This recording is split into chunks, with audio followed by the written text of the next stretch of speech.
Okay, yeah. Hi everyone. I had a Zoom call earlier, like half a day ago, and the internet was just a little bit choppy. I think there's something happening in the island. But I did check into a place that has maybe the strongest connection, so I hope it stays, but if it doesn't, then let's see. More will be joining us. Um, so maybe we can do a quick check-in. How are you doing? Anyone wants to say hi to the space, to the group? It sets a little bit themes in the mood for our discussions today. We go into red.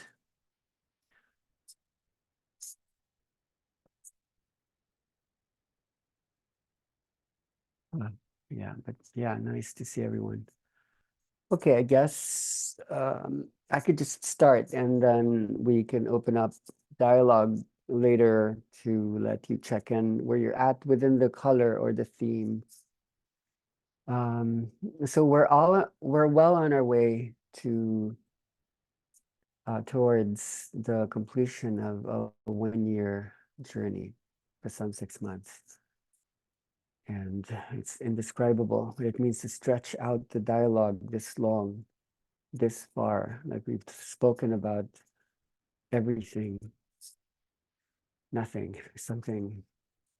And so I can only imagine what's going on in your body. I can only feel what's happening in mine. And I really feel expansive, stretched out. I think then bringing the process into the red is really important now. I was feeling into starting either in the indigo or in the orange, but it just kept saying, no, start from the ground, start from the earth, start from the base. And then we can make our way from there. It's much easier to start from the orange because then we can just go into the void, into the emptiness. But we've worked too hard to set a structural, constructive container. So yeah, like what is the uh, let's keep this wait as always, let's keep this conversational. So whatever comes, you can feel free to chime in, to sense like how we can formulate powerful red. Like for me, red could be scary, daunting, but it can be very inspiring to live in the body, to go back to the body, to understand the body as the temple. Um, a lot of people have questions regarding wealth, like where does money come in? Because money is such a real thing in the world. And a lot of people walk through the openings of the spiritual industry, for which there's nothing wrong there. So I think we need to bring that up today. Um, but wealth isn't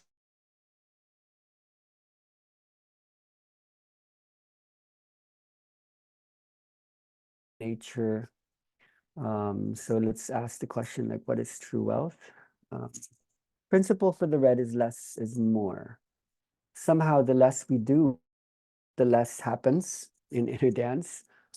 It's happening in its own, and somehow, the less we sometimes have, that's often distracting or um, creating dependency or attachment, the more actually shows up. So there's something ironic that wealth shows up when we have less, more shows up. And that could take a while. For me, that took a long time.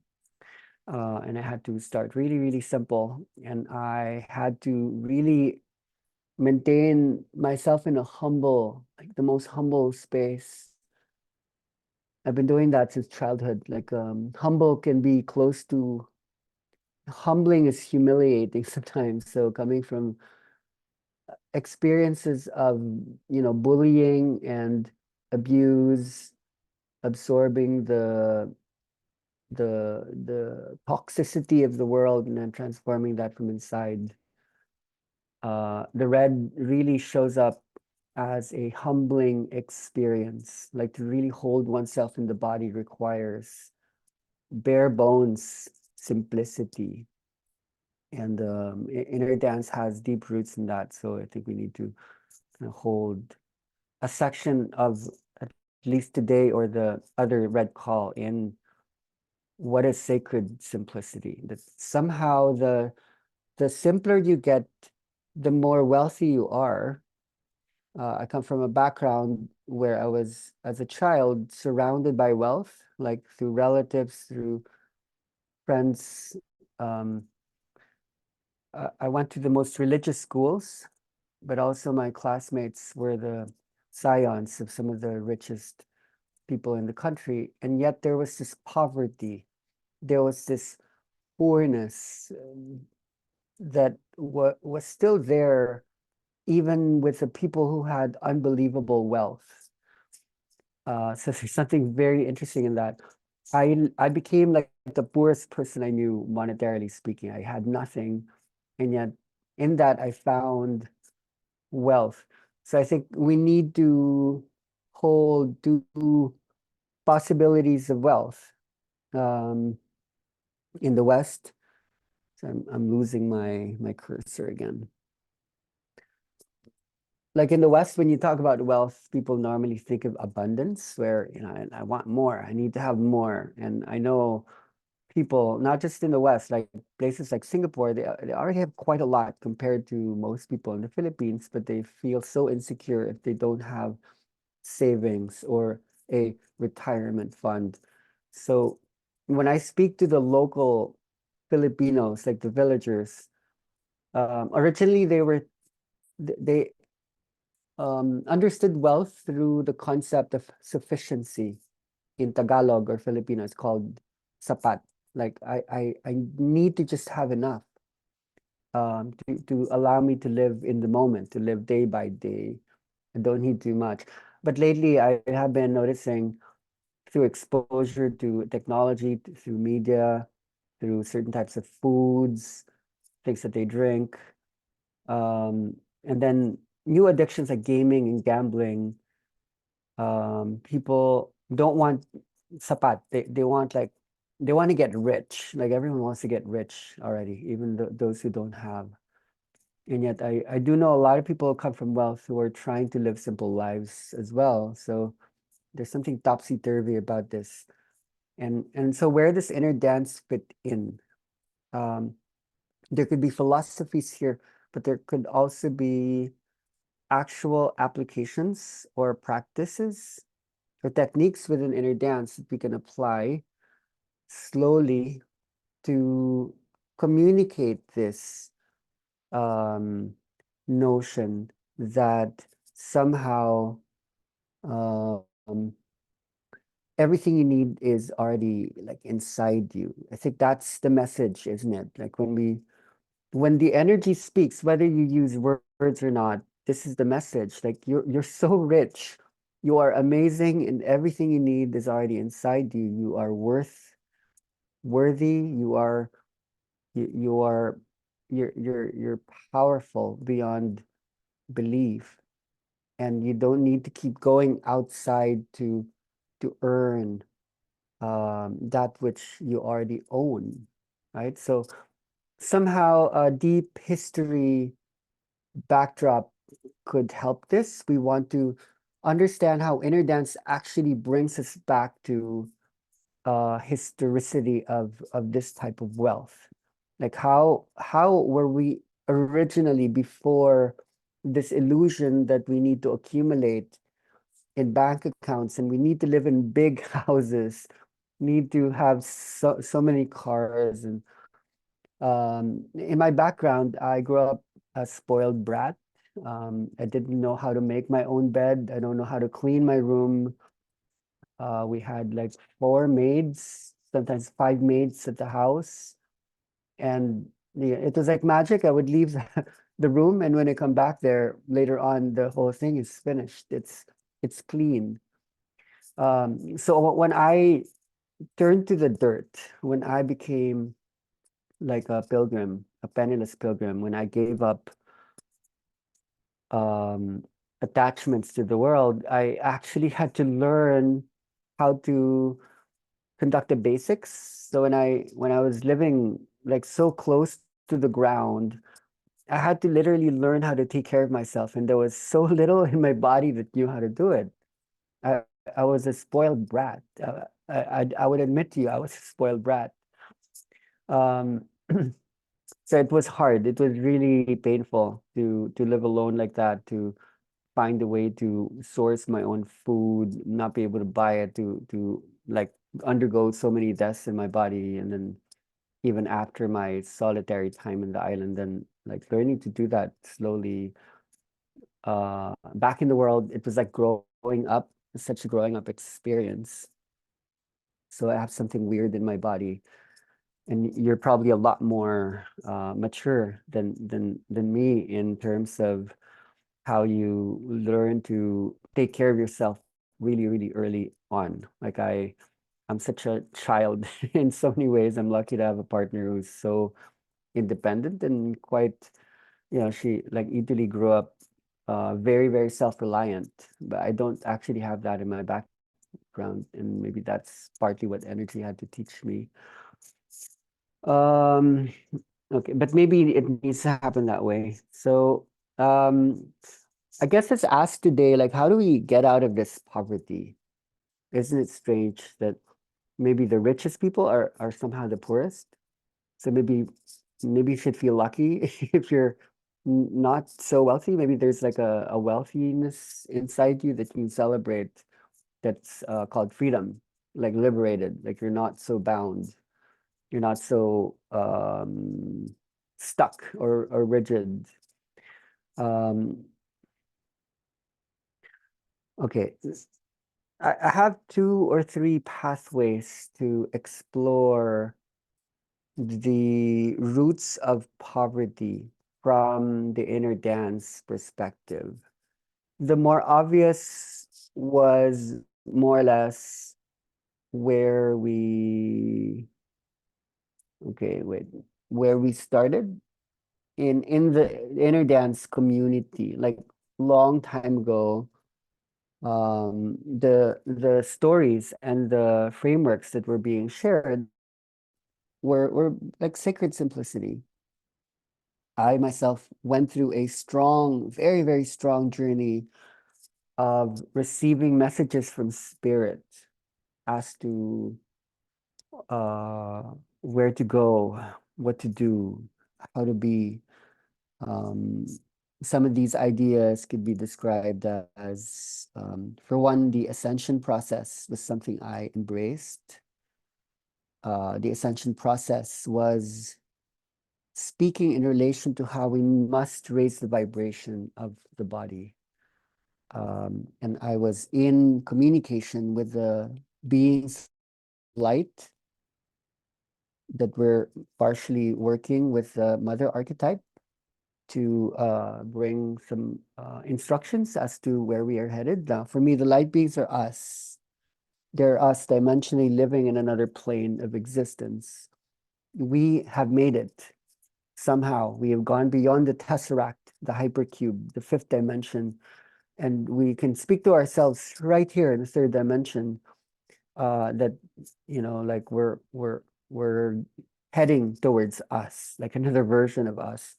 So there's an ascension process of raising the vibrations within, and in that, like I turned to spiritual nutrition, particularly in um, this literal understanding that we are becoming light.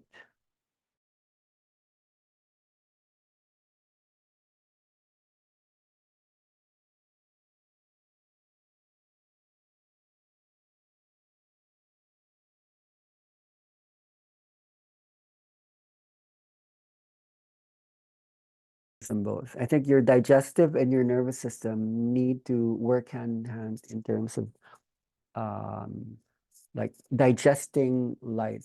So I was trained through my journey how to do that, and I had this deep notion of turning towards the roots of all food for me was light. light was the food that I was being asked to eat. And so I turned to like coconuts symbolically, primarily as coconuts contains a lot of electricity compared to most known foods. It's electricity food. Um, if you don't have coconuts in your surrounding, like clean water has already quite a lot of electricity. Alkalinizing foods, these would be natural plant-based sour foods would be amazing, like oranges, pomelo, grapefruit. Um, you know, that which is sour is usually alkalinizing. It carries with it a lot of positive electricity. Like sweet fruits also carry with it a lot of energy, but I think it's good to start out with alkalinizing rather than acid forming raw foods. So I was going into that, and I had this very definitive map inside my mind for my body to follow, and it was the regimen of understanding the food groups. So if we could just go quickly into that, like how protein, fats, and carbohydrates are what the body has gotten used to taking in. Like when you go to school, like this is what we're taught. Like you need to go and take in the food groups. So light food diets means turning into the basic elements that we derive from the basic food groups, like in terms of protein, finding the essential amino acids oops, as the simpler form would then allow you to not have to digest the heavy, dense protein that takes like 20 plus hours to digest, therefore reducing the light in your body. The more density you put into your body, the less light can flow through. So taking in essential amino acids would allow you to not have to go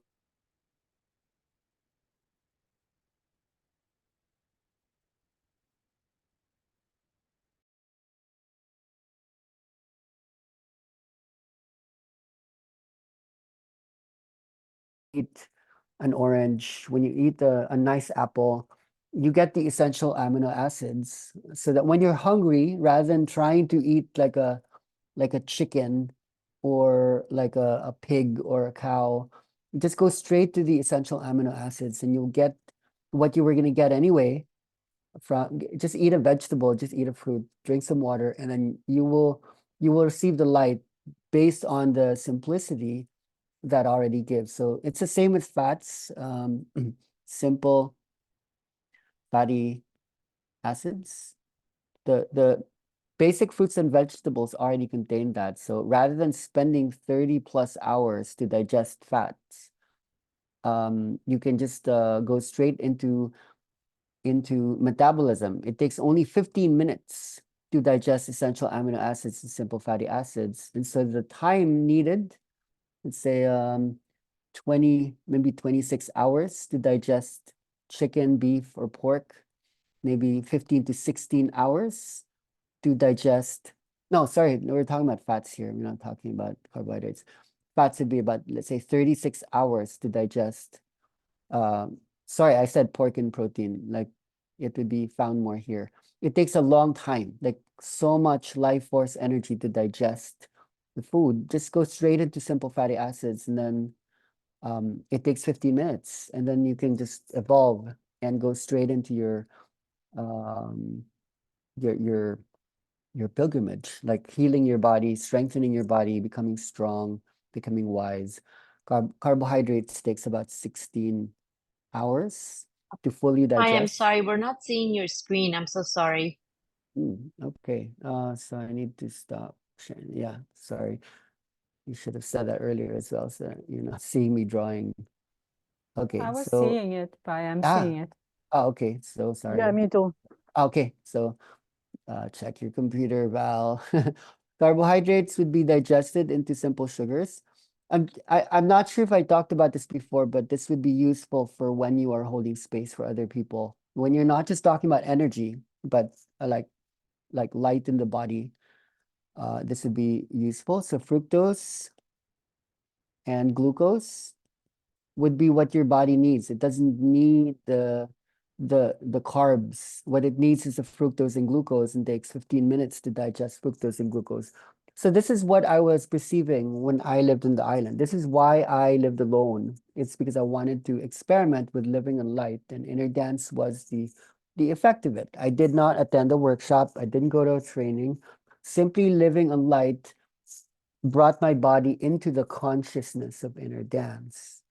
So this could be understood. This could be thought about in many ways, like liberating the body in that way, in that super duper simple way. It um, speaks of the energy. I don't know the opposite of ascension, but at least the opposite of ascent is descent. So I would say historically, mankind historically had gone down. It's like let's step down, let's eat more, let's buy more, let's consume more. So we transformed the body into the opposite of light. We trained our body to live like this, to cook food, to buy food, to clean up ourselves after ourselves after eating, to go shopping, to go to the toilet, to be beings that live out of the need to consume, that we are consumers basically, and we are not like plants, we are not producers. So my time in my pilgrimage was an experimentation as to how we can become plant-like, to become producers of energy from inside rather than to buy energies from the outside. So this is my worldview, and this is how and why I got kind of confused when people started to sell inner dance through other brands in a way that the energy became something people consume. Like the energy is something you can buy. Here's the brand. Okay, it's called these three letters or what have you, and you must buy it with very, very big expense. For me, the energy was free. I did not pay for it, and it was given freely. So I received it freely and then I gave it. So I'm not against the economic system that has been built around the energy process, but to rebuild, to make this kind of healthy, maybe bring about like a sense of what this is for. Maybe the money that comes through brings about a healing of ourselves, that brings about a healing of the earth along with us to transform the world. Yeah, so like I think the body needs to go through the transformation, and the energy is supposed to help with the transition space. So facilitators who are not aware of these or are not able to hold these as clearly, then it becomes like kind of simplistic, like what are you laying down for? What are you trying to heal?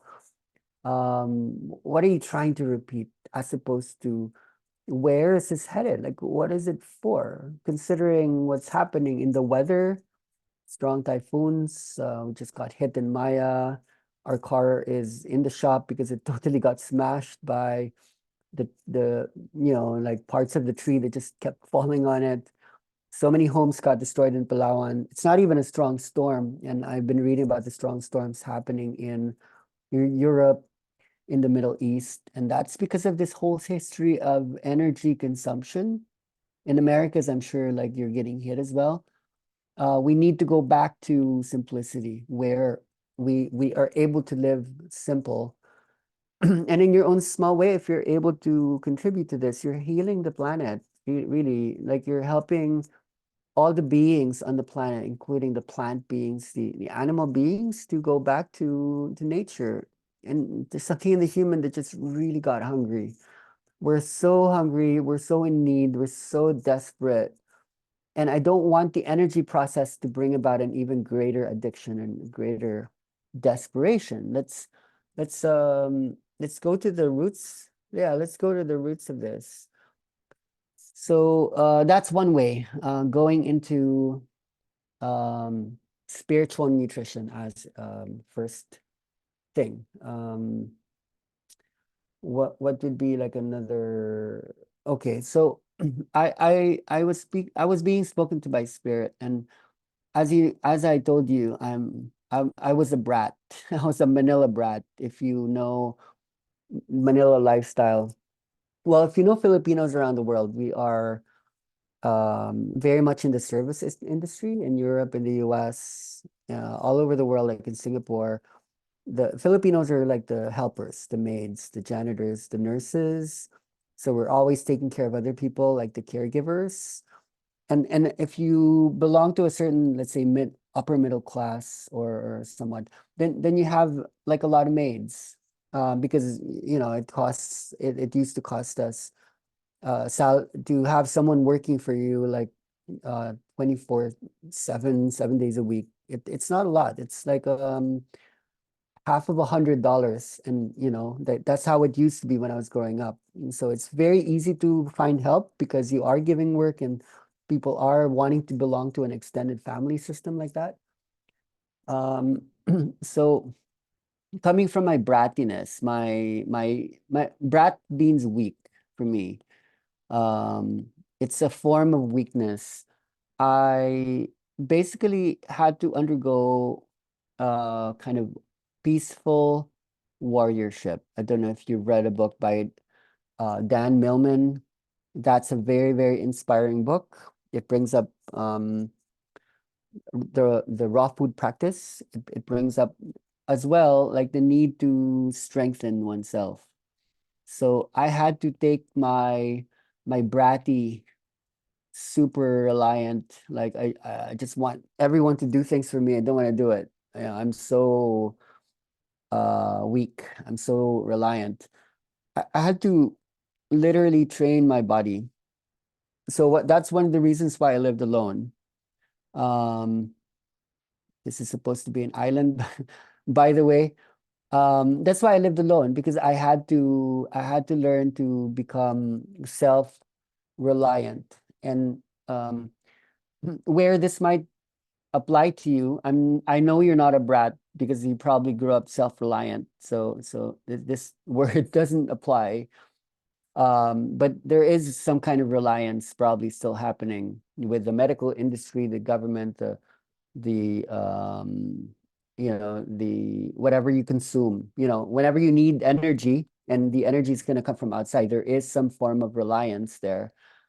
There has to be some kind of training mechanism, like a warriorship that strengthens your self-reliance. So I think this is where we'd start to go into a deep red, like a kind of spiritual economic system. You need to trade some of the reliant elements to the sufficient, let's say, self-reliant elements. So this becomes possible for me when there's more time.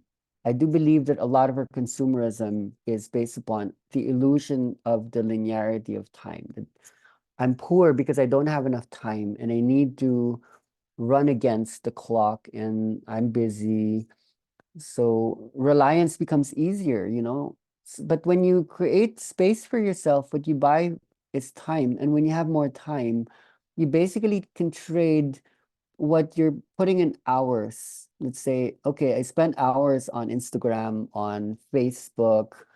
I spent hours on things that may not actually give me the conditions to strengthen my body and my mind and my brain as much. So you would trade in some of those, let's say, hours, so that, okay, how much more can you maybe swim more and run more and take longer walks, and if you're not needing to please others as much right now, and you're not needing to, so you start with to be sufficient is for one to have a self. And there is something in the inner dance that does away with the self, because the kind of brain state the inner dance brings about is the otherness, the experience of the otherness.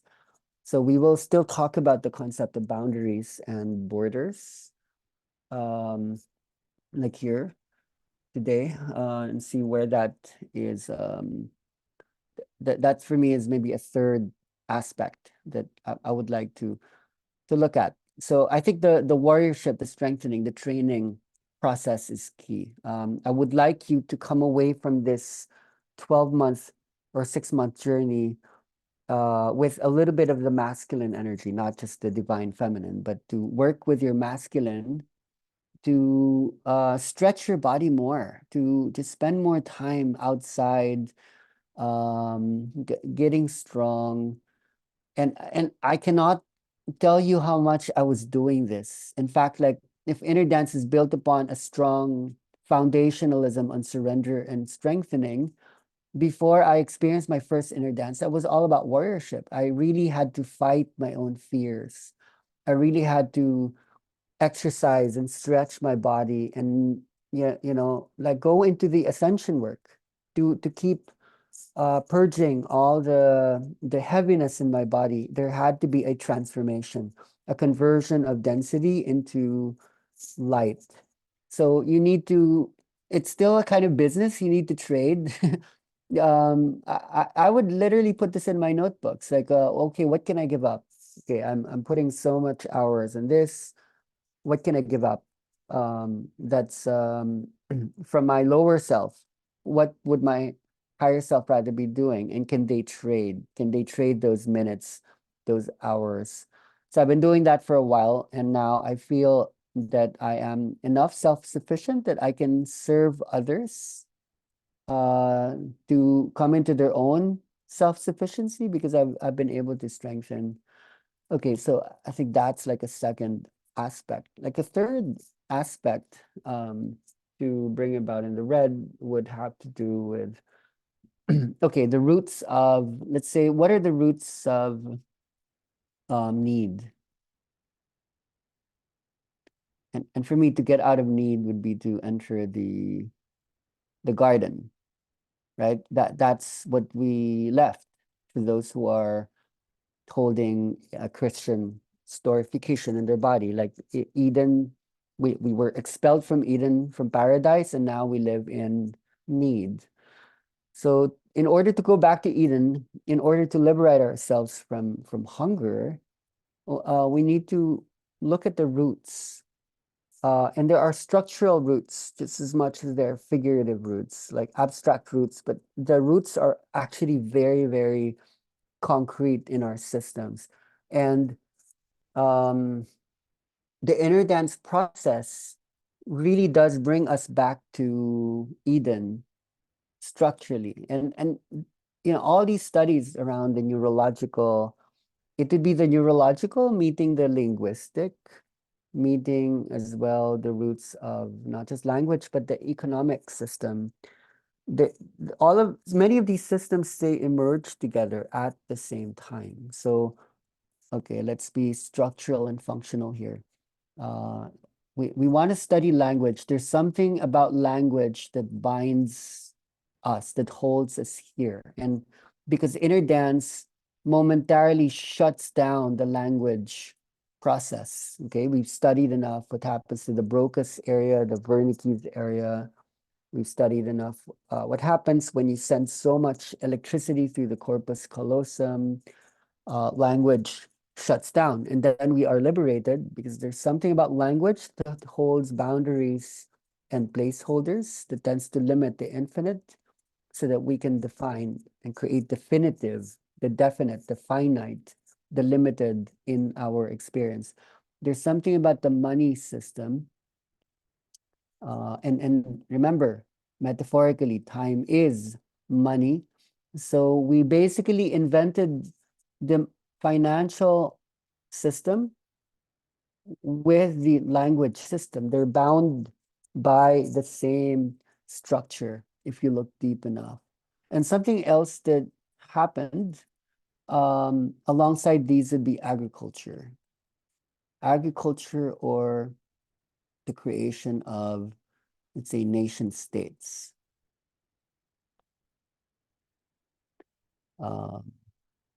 These are all interrelated. You know, when we founded civilization from Mesopotamia onwards, in the Indus Valley, the Yangtze River, the Nile,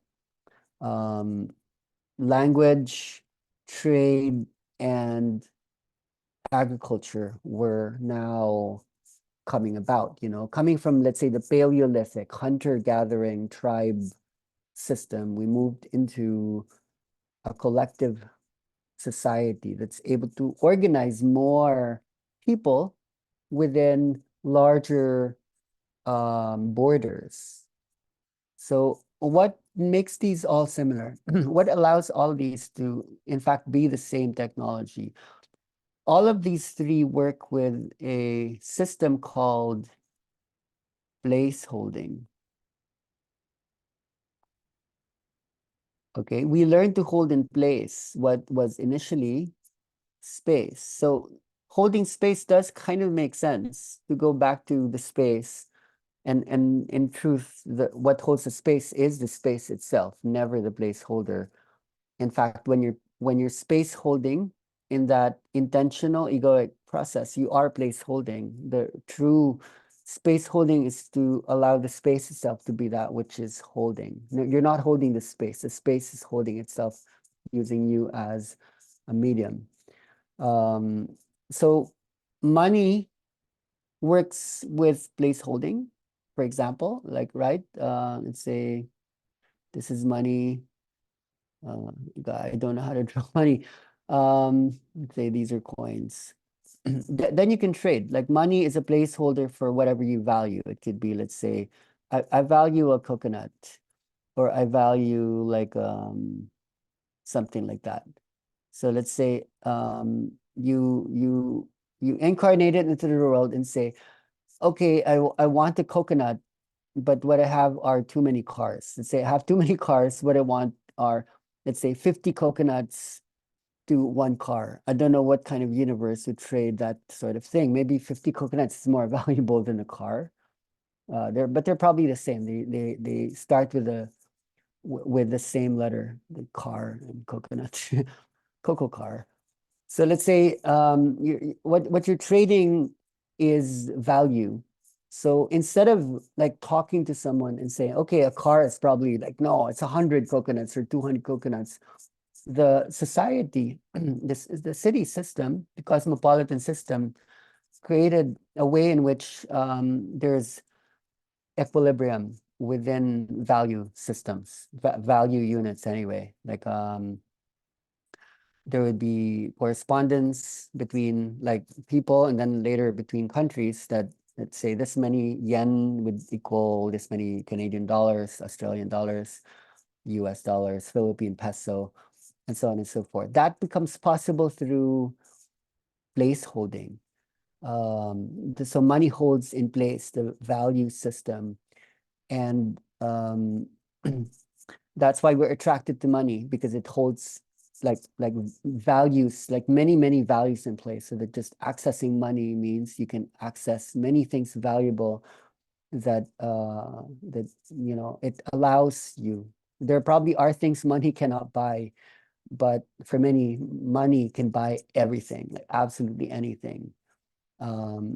So we had to change our brain to allow this to happen. Now, thinking about language, we've studied quite a bit the movement from sound to image. So especially when writing traditions were being invented, writing actually in Mesopotamia started with money when we developed the coinage system, where like coins became possible that allow people to trade. That actually became the first alphabet system. Like we learned to jot down value in coins. So then writing became like the phonetic system, the alphabetic system, Arabic numerals, and so on and so forth. That's where language and money, language from sound to image at least, allowed place holding, once again, place holding to evolve in our brains, in our minds. We had to change our brains in order to learn to write, to solidify, to create object-based representations of what used to be spirit, right? What used to be like energy, what used to be sound. When we translated that into image and objects, then we were able to hold in place that which was vibrating. So that helped us to slow things down, to enter into complexity. So that's important and amazing. But just to let you know, once again, inner dance brings us beyond. Inner dance transcends that place holding, so that language, both language and like the basic ways money is used, we do away with the place holding. Like another way to describe placeholding would be mediation. So what inner dance does is it allows us to go straight to the source. We don't need to rely on the mediator or the medium, like the channel. We can speak straight to the source. So let's say, okay, like I don't need this. I can go straight to the car, go straight to the coconut, and not need to like there's a larger set of computations that you can achieve when there's enough space and time for those who are conducting trades to go into what do we essentially want anyway. So in that sense, inner dance as a system, if you study it, not just the simple mechanisms of just doing that, it could be everything to do with the uh, like when you go here, it's the linguistic diversification.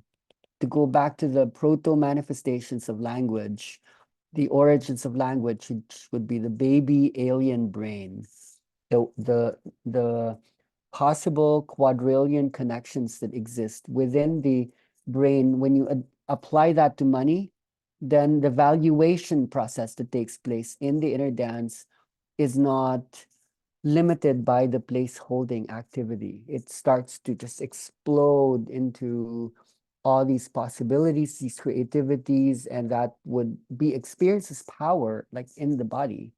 When we're tending to limit that transactional space, then we start to act from fear and limitation. So there is something about the money system that doesn't always allow for us to creatively see what is beyond what is being traded.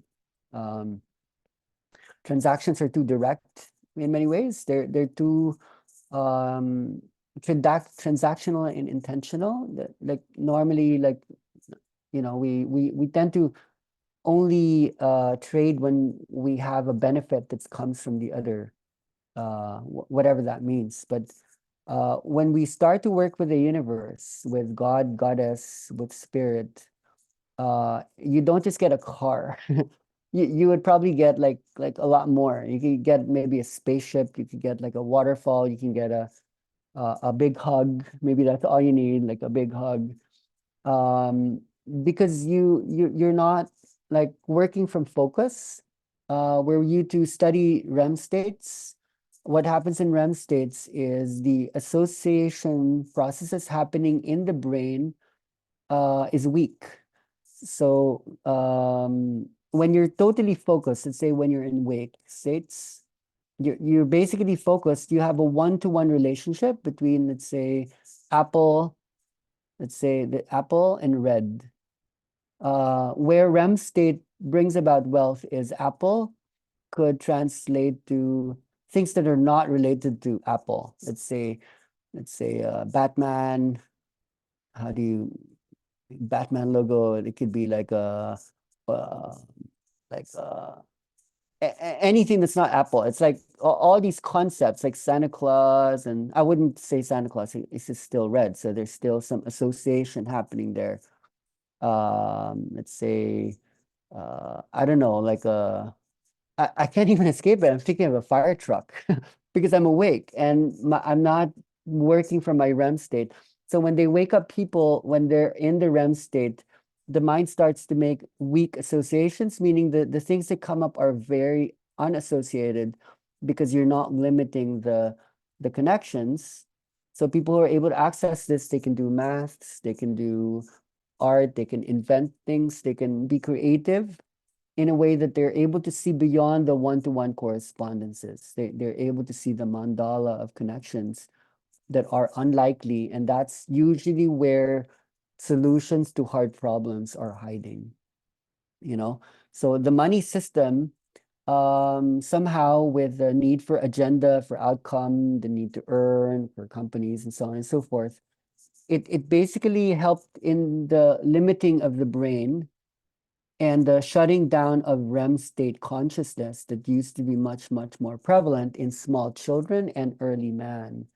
So for that reason, we are going back to the origins, the source of our brains as the primitive space, the space before before all these systems. So don't go against money. I'm not against money, but what I am for is the gifting and loving, which isn't always something economics.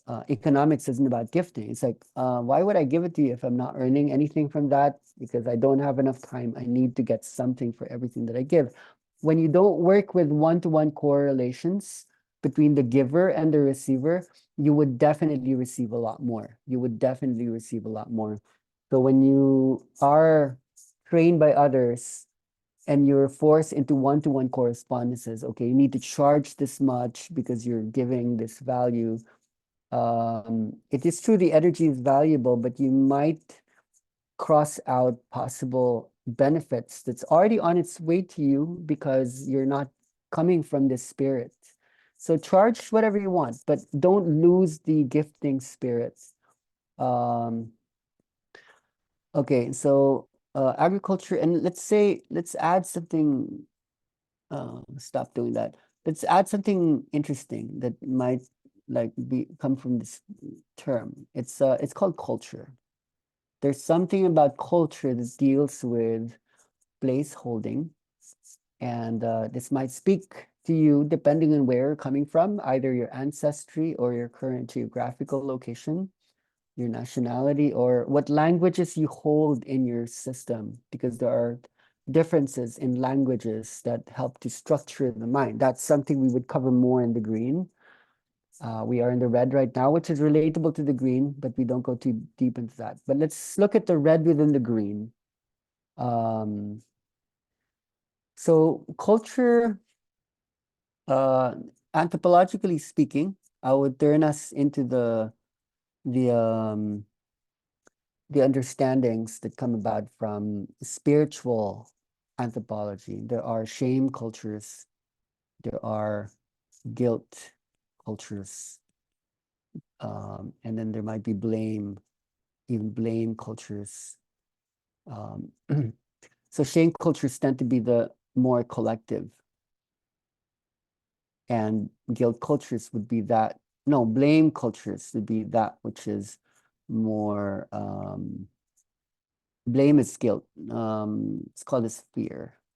Fear is normally closer to the collective than blame systems that are more individualized, or, individuated. Sorry, my handwriting is really bad. I'm writing in an awkward position, but at least it comes out. Um, so when we think about culture in this way, there has been an evolutionary space where either there's the more traditional, the more oral, the more group-based, as opposed to the more individuated. Culture space and projections, as opposed to reception, would be a differentiation. We will study the works of Edward Hall and other prominent thinkers that are relevant to inner dance in the green to look deeper into this. But I myself, I've spoken a little bit about my story. Like, okay, I went into my solitude. Um, I was there alone, like with the trees and all that. What was I working on? I was trying to, not trying, but I was able to liberate myself from the source of my own uh,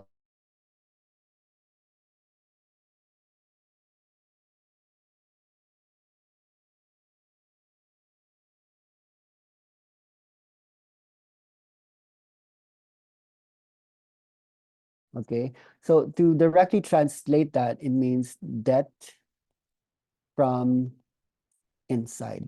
Okay, so you don't need to be Easterner or Southerner to experience this.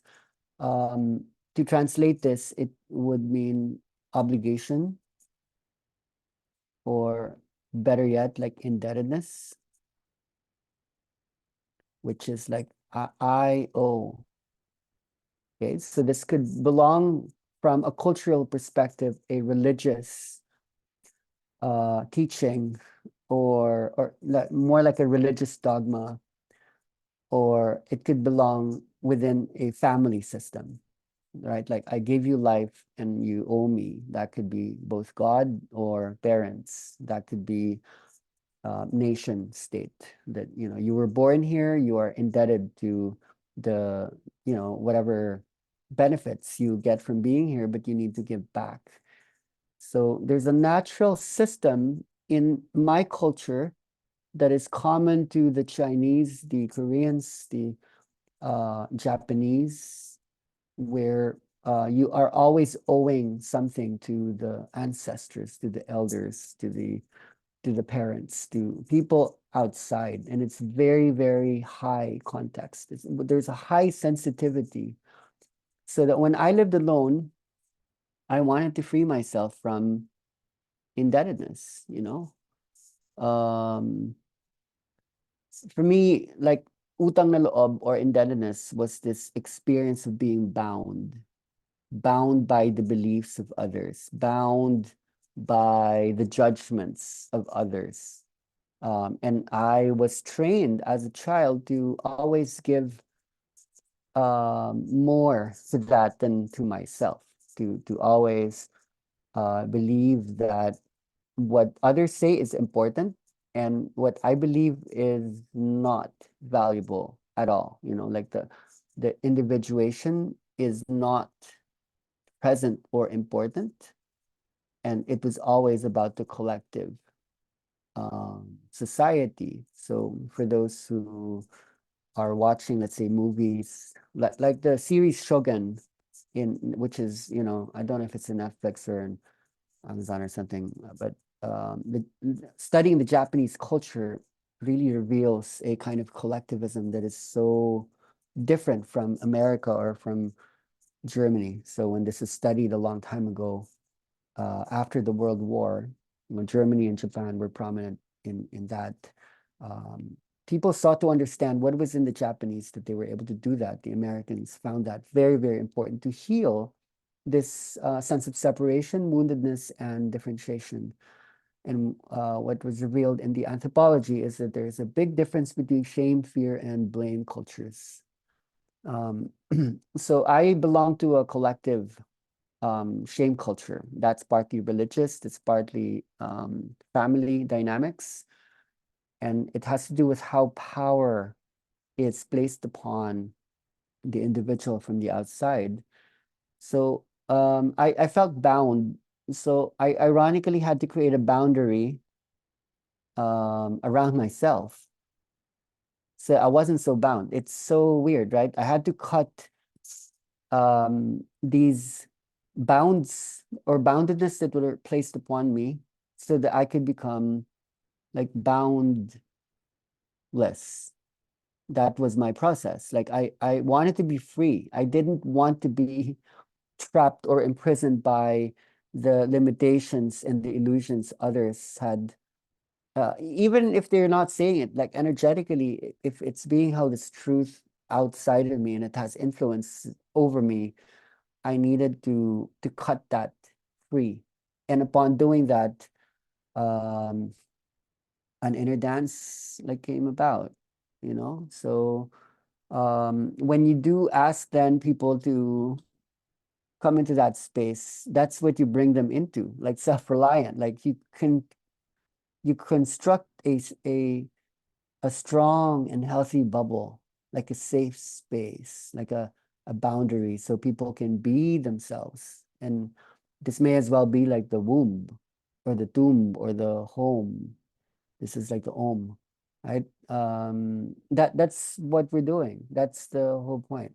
And in that, like a rebirthing space, like all of these would then come back to natural, uh, to its nature. It's like a linguistic diversity, valuation, and okay, so this is culture. I think this would still be interesting. The need for people to create boundary. So countries have boundaries, but like within the boundaries of a nation, especially like this type of nation, um, there's very, very strict personal boundaries. And this is something we are breaking. We brought this up in the last Zoom call, but it becomes really key now to create a connection between the violet and the red, that this is what holds the red, okay? Um, so I would invite you to study the concept of proxemics. I was able to pick up a book in Manila. I've been looking for it for quite a while. I knew it was going to be important in holding the red. So by perfect timing, I found it last Saturday. It's by Edward Hall, someone who has many teachings related to inner dance. One of the colleagues of Hall actually wrote the book on inner dance. His name is Dr. Peter Rickshaw. And Dr. Peter, upon checking into the frameworks of inner dance, realized that there's so much in inner dance that mirrors Edward Hall, the famous anthropologist's um, um, like writings and ideas. Later on, we'll talk about low context, and also the study of chronemics. Chronemics studies different ways to experience time. It's like a inward time or outward time, slow time or fast time, African time or European time. But firstly through proxemics. Proxemics. Proxemics is the knowledge of the stud or in the study, no, study of the knowledge, sorry, study of the knowledge of space, personal space or social space or public space or intimate space. Like those are four categorizations of how we are very, very sensitive to space. Now, I bring this up as inner dance is about, I hope you're taking notes because I would love to have insights to a lot of what we're discussing. I won't speak too long. I would love this to be conversational. Firstly, as you stated, okay, we create like a boundary. So we construct an actual bubble surrounding the person. And culturally, when you do study, like, no, anthropologically, when you do study animals, and this is what you might get from the book Hidden Dimension um, uh, by Edward Hall. Like our trainers have a copy of that. You can just ask for the copy if you want to study it. Just write one of the trainers. The Hidden Dimension speaks about the differentiation between the species that are contact based and then non-contact. So when Italy spends time with our dogs, when she feeds our dogs, she would train the dogs by saying this word repeatedly: contact, contact, and then she would give the food after making eye contact with the puppies or the mama dog or the daddy dog or the brother dog. So there are basically contact species and non-contact species. And contact species are those that like to huddle together and require physical contact with each other. So contact species, for example, would be the walrus, the hippo, the pig, the brown bat, the parakeet, hedgehog, and so on and so forth. It's interesting that in its natural environment, like you'll probably be surprised that dogs and cats are non-contact creatures, and because they are coming into contact with highly contact humans, then they, this had probably shifted already through domestication. But if left to its natural environment, dogs and cats are actually part of non-contact species. In the beginning, all warm-blooded animals are contact species, but as they leave the brood, when they leave their parents, they eventually would shift. Some would eventually shift into non-contact species when they're already on their own. And when they become non-contact species would need like a lot of space. They would require a certain amount of distance in order to feel safe. Now, as a child, let's see, maybe there's a drawing here.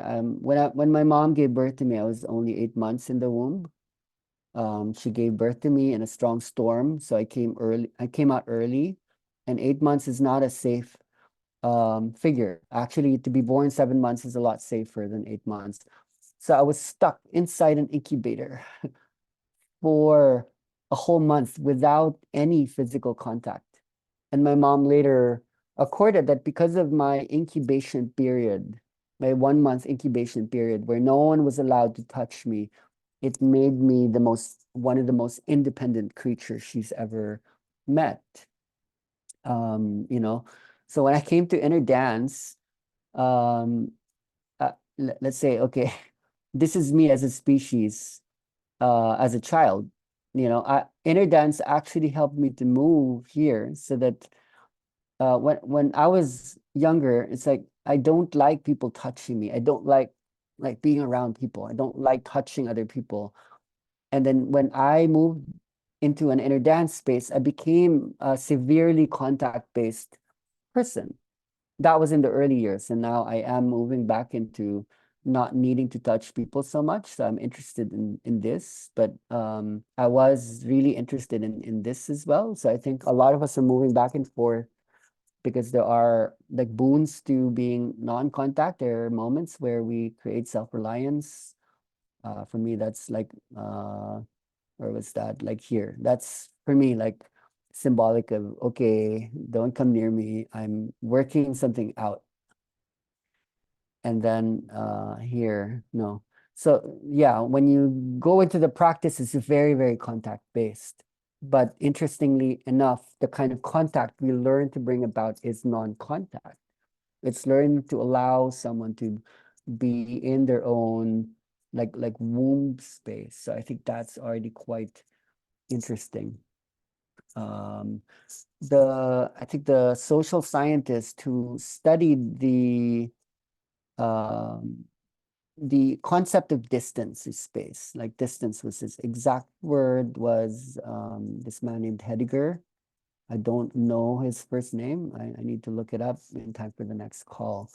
But he established how, for example, trainers of wild animals like lions, they would know the exact distance that it takes to achieve like a critical moment, like a critical distance where there would either be this um, fear or like fight response as opposed to a flight response. So I think this is very, very applicable to inner dance. When you construct like a womb space for people, you basically create a space for them to be themselves. Yet in the wave, the circadian rhythm, the rising and falling, you're going to break this boundary. You're going to release people out of their skin, the thing that surrounds them. You're going to take that away so that they will be unbounded. But in the beginning, you will bound them. So in many ways, you need to approach the critical distance at one point. And intuitively, I feel that this is what a lot of us are doing. Like this is very red for me. Like a lot of red is held in terms of people's personal space. Like wealth is about that, right? From the origins of language, money, agriculture, and culture, we created boundaries around value systems, around meanings, around land, and around our shared spaces. And partly that has brought about like some of these emotional systems. Of course, there would be like love and service and so on and so forth. This is where we're headed, but on the way there, we honestly look at what are people trying to break anyway? Why are they showing up in this space? So, therefore, breaking down, where is that? Yeah, yeah, I couldn't find it because the boundary was gone. Breaking the boundary isn't just a personal boundary. Like what people are trying to preserve would be all the other boundaries that are co-held, that are linguistic, that are valuation, like what is important to a person, whether they are asked to let go of that or they are asked to hold on. Like what are they valuing that is represented by money? Um, and so on and so forth. So in certain cultures, uh, individual cultures are very, very non-contact. So when I travel to Europe, let's say every year or every other year, I have to actually shift from being a contact-based cultural person, meaning I can ride a jeepney and then there's maybe 20 people inside a very, very crowded space. And then when I ride the bus in Finland, I can't go near people. I need to stay away. I need to preserve a certain amount of space. So let's say the Philippines is a highly contact-based culture. It's very condensed. We have 110 million people sharing very limited archipelagic land. But at the same time, like maybe 5% of the rich, no, 5% own the whole country, maybe even closer to 1%. And these people, they basically like live in large spaces, like really big houses, like mansions. And then contact-based people, they live in very, very small houses, so they have less to lose. They're not living in big spaces, and they have to, let's say, share. They all have to live there, and then they share the same space. And then there are people in Manila who live in these big houses, and then they're just alone there. Like there's something in this story that makes them need to have more like big spaces to themselves. Like how many mansions can you own anyway to satisfy your hunger or your need? So when we watch these billionaires like needing like, okay, I need that much space. And then we watch people who are living that. I mean, what is inner dance anyway? I'm not sure anymore because I started from space, but it wasn't like this kind of space. Like I think the forest is a certain kind of space. There are cultures that need that much space. And when you come into contact with non-contact people in this sense, it will in fact take a lot more energy to break down this yeah, it disappeared, but even the person disappeared. Maybe that's cool too. It takes a lot more to break down the boundaries because they have constructed this edifice, this bubble for themselves. For you to break it down more, it pays to know like that's even there. That you have to approach it in a certain way. So then when you learn to use music, and then when you learn to touch people, and then when you learn to use words, the music and the words would touch them, would make contact. Like your energy would make contact. And basically, like when a bubble meets like another bubble, when someone allows your bubble, so let's say this is your bubble, let's say this is you. This is funny way in which who's who, right? Who's who. Then you become one. So there has to be a kind of art, a weird way in which you approach someone. So let me give you one technique or example of how this is done. One way space or proxemics is managed around the world, and teachers know this. Like teachers, small teachers know this. When you work with horizontality, there's a very, very different notion. This is the horizontal with verticality. Verticality. Verticality culturally holds a lot of notions regarding power and dominance.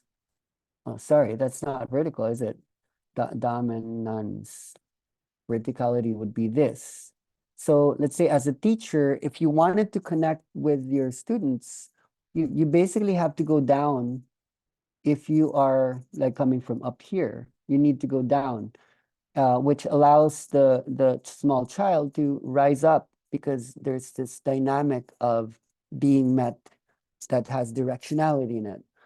Um, so one thing that I am very, very careful of is when I approach a person who is laying down, even when they're, let's say, sitting like this in this space, I don't like to stand over them. I hate that feeling. And this is very common in Japan, in Korea, and China, because it creates a power dynamic. So when I speak, I like to see people from, I actually even tend to be lower than where people are at in order that I'm not speaking from above. I think if I was to construct like an auditorium or teaching space, people would be sitting like this, and I would probably be sitting like here.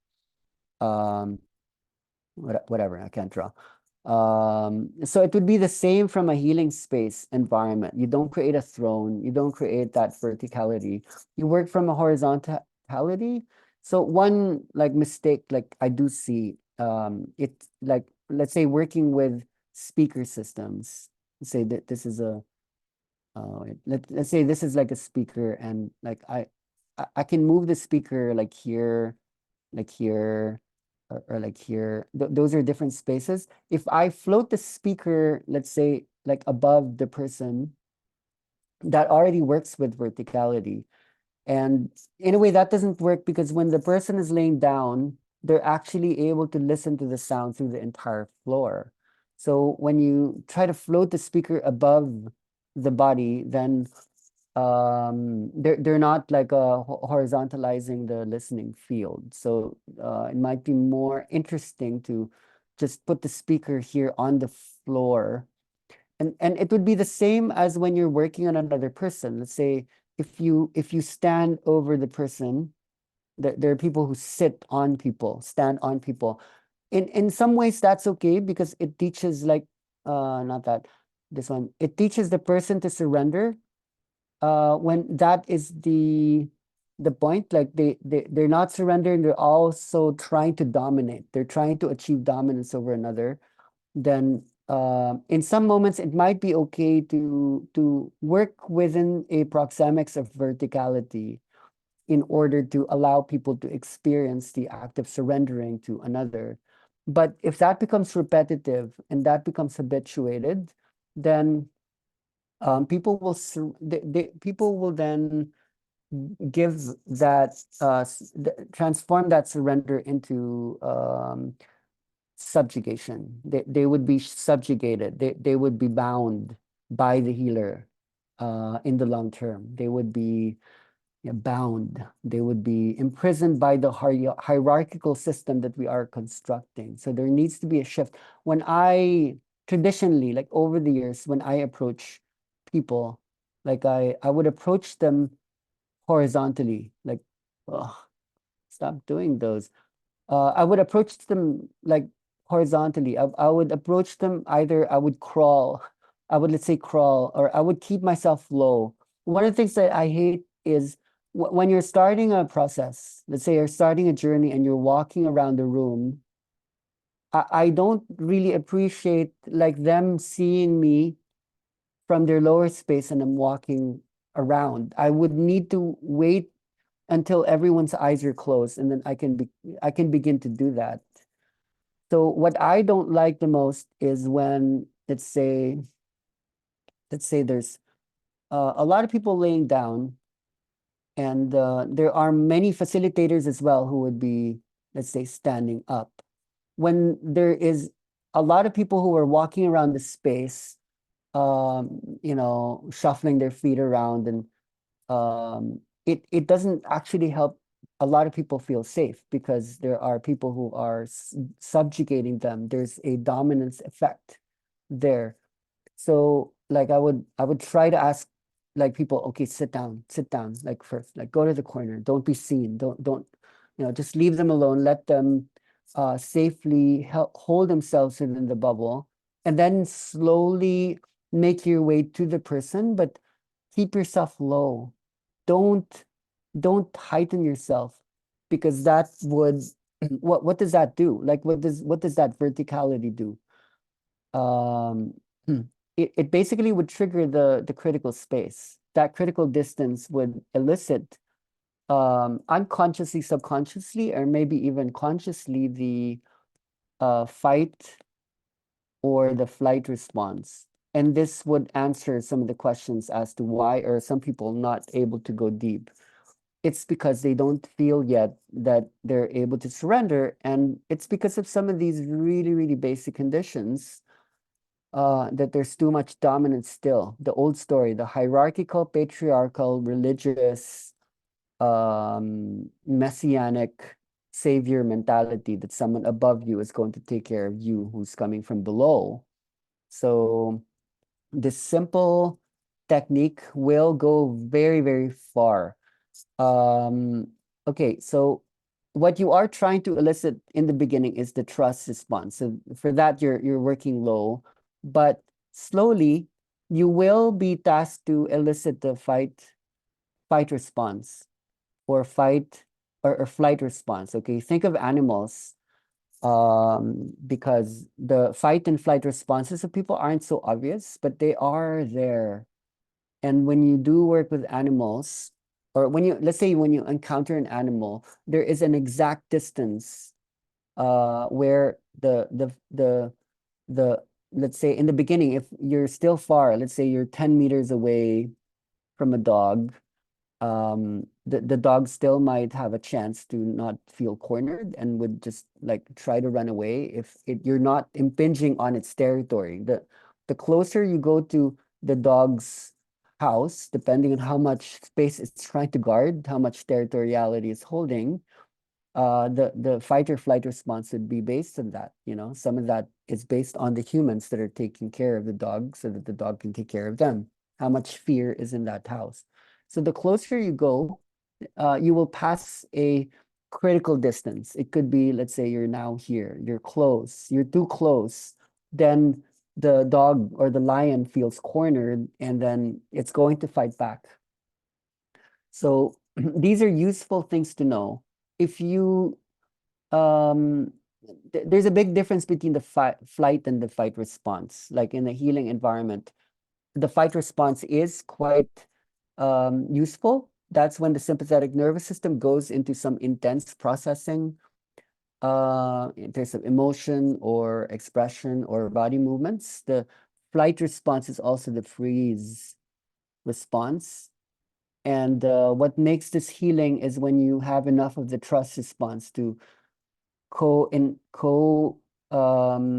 activate the fight response, right? So you have to maybe intuit like how much distance do I need to put in to allow people to trust. Now, the more people get used to having their boundaries impinged upon, like they're used to people popping their bubbles. Let's say, I don't have so many boundaries anymore, and people just like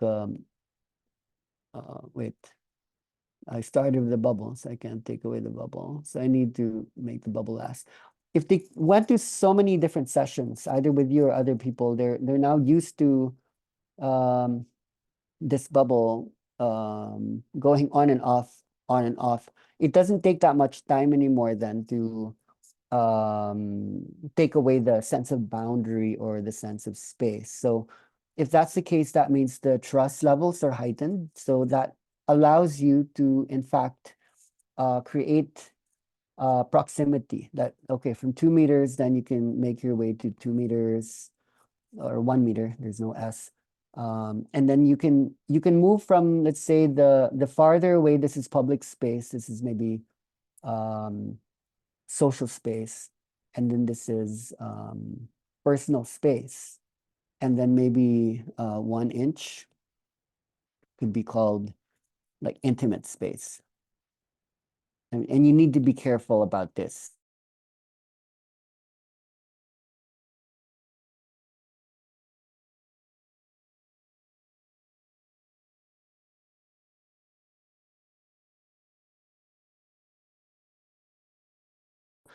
Come near, but with great care that you're also holding enough proximity to allow them to just be inside their own space and not allow you to make them process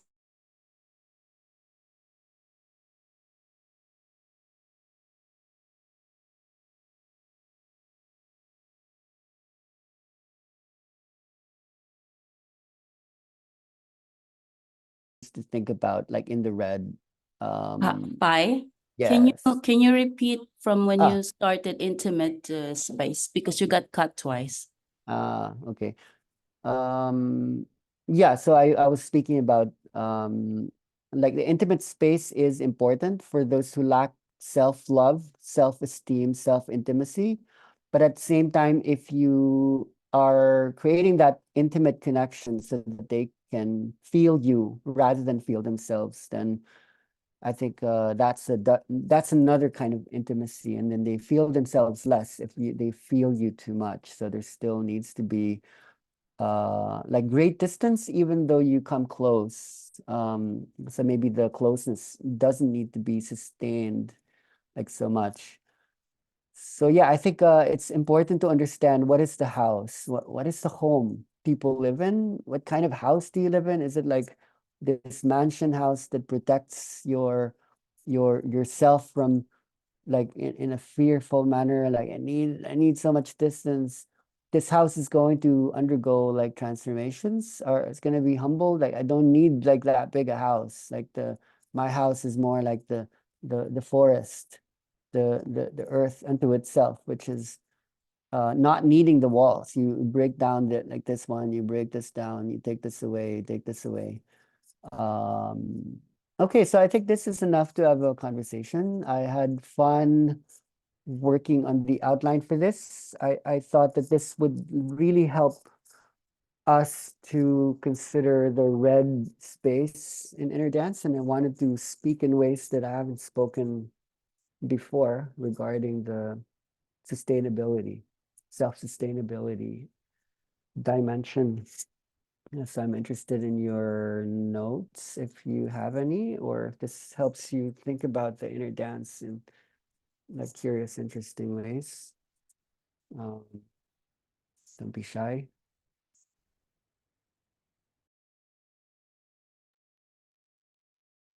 I can go.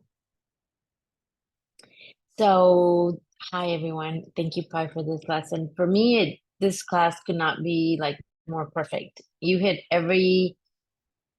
so many aspects of exactly what I'm going through in terms of the relationship with money and what it is and what not, and how much we trust it and how we deconstruct all of this. If you see me talking funny, I have this whole trauma going on in my mouth, and I've gone through a couple of days of worst scenario and scenarios of it's going to be like reconstruction of the mouth and thousands of dollars to your well. Literally, they've taken me out of the surgeon's chair 3 times in 4 days. In those peaks, I've had this reconnection to my past wounds of all my illnesses that you know more of my story than others. And so I've been holding that space to observe it and not get sunk in a millisecond back into the structure of the deconstruction and the pain and the victimhood. And then also I've been holding that space to also continue to be surprised, because I mean, as I'm here, I still haven't had all those surgeries that I've had the IVs on and the thing and the light on ready to start, and it's canceled. So I'm sitting here in complete observation, and then I go and check out to pay, and they're like, it's nothing, or it was like the minimum the first day. So it's this roller coaster of being in constant observation of these lessons. And sure enough, I say more and more than inner dance is life. Because I mean, I am in the middle of preparing a an inner dance training with Fanny, and we were talking on the phone all day, and then I'm like living it in, you know, full reality. So it's very, very eye opener for me to get back into these lessons, to deconstruct all those forms, all those structures, all those schools. I mean, it hit every single part of my wounds these last 4 days. And so it's a beautiful reminder for me, and I've taken gazillion notes. I'm going to focus on that part for me, which is the money and the health, because I want to have other people speak. But thank you so much for shaking me and helping me understand that that we just, you know, this is it. Yeah, I think there's so much in modern systems that forces us indirectly to give our power away. And when we live in sections of the world where it's instantaneous and normal to rely on, let's say, it could be the medical system, which is very much a business system as well. As soon as they hold a certain truth or statement, you have to give in, because especially the medical system holds so much in terms of the fear of death, in terms of the body doesn't have the natural capacity to heal. I think going into like a white red is the color pink. And when you study the chakra systems, the pink chakra is the thymus. It's the endocrine gland behind the heart. It's the um it's the part of the body is that is in charge of immunity.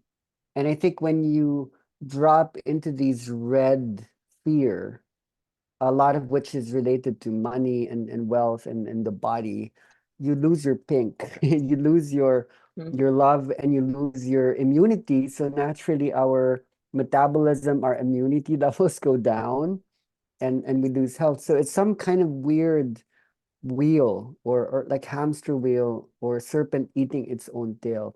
We want to hit this at the roots of the fear, which is, okay, if I am energy, then like this has another way of going. But when you listen a lot to the institutions that are holding on to the old explanations, or stories, probably a lot of these are starting to get informed, but it really holds like a lot of power. So whatever you do, it doesn't matter. It's just also important that you don't give all your power away energetically, right? Absolutely. Thank you for your feedback. I appreciate it. Okay. Okay, who else? Who would like to speak? Take this opportunity to. Mm.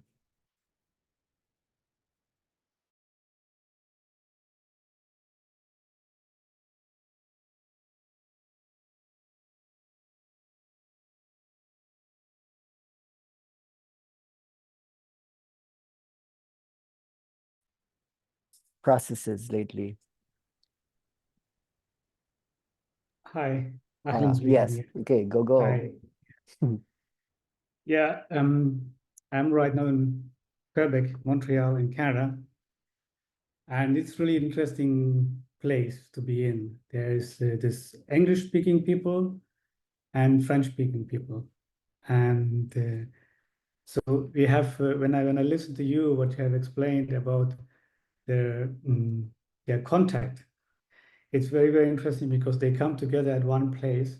If you look into from a European perspective, in a European perspective, then you would say more like the French-speaking people are more interested into more, or they are more contact, and the English-speaking are really like a less.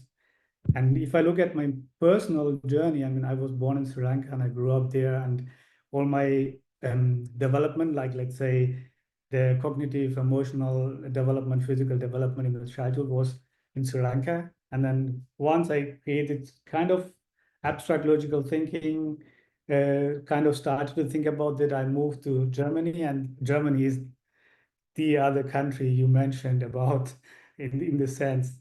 And I went from one extreme to the other, and to actually go into the journey. And actually, it reminds me, I went the opposite journey than you did, like from a full contact into a completely isolated society, culture, development of identity, than to go back to different ways. But then what interesting was, like I'm holding sessions, one-to-one sessions here to an English speaking woman. And I was really a bit surprised because I've been touching this person the entire session. I was like, wow, this is usually not happening to me. I'm really playing the music and everything. And then you could see it that when there is when the trust process is built, then there is at least the person is trusting you. There is a possibility also to what you mentioned is like, if you want to break some boundaries, then there is some touch needed. And this touch can be different. It doesn't need to be necessarily physical. And I'm like also looking into the touch on the music, but this was really physical, and it was really giving me a lot of insights, because it's amazing to see. But also the touch where music, through the high context music and low context music, if I want to look into this, it's really would be interesting me. How would you see this when we just may use more linear music? It's touching it differently than what we use in a different environment. Can you put this also in this schemata, and would you see it in this way? Yeah, that would be interesting for me to know. Yeah.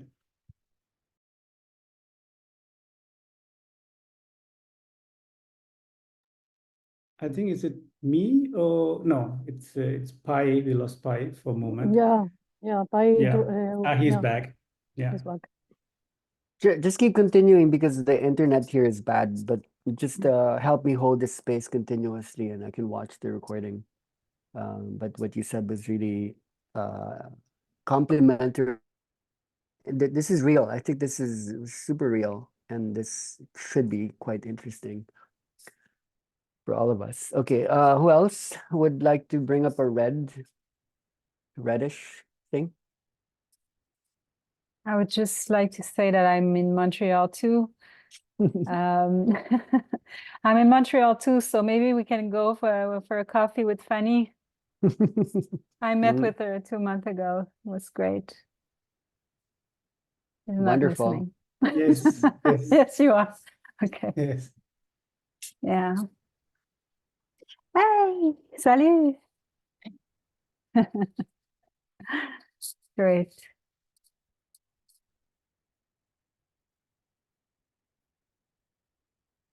I can talk maybe then. So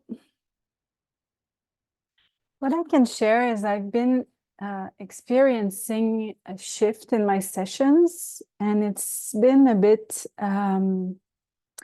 disorienting. So since I stopped like identifying with CAP and really cut that, my energy in my session changed. We talked about it before. So people are less and less moving, having deeper experiences. And it was challenging at the beginning. Then I understood the shift. It was great. But then it seems to be even more going more that way, to the point that I just finished like a bunch of sessions of the month. And like people are super calm. And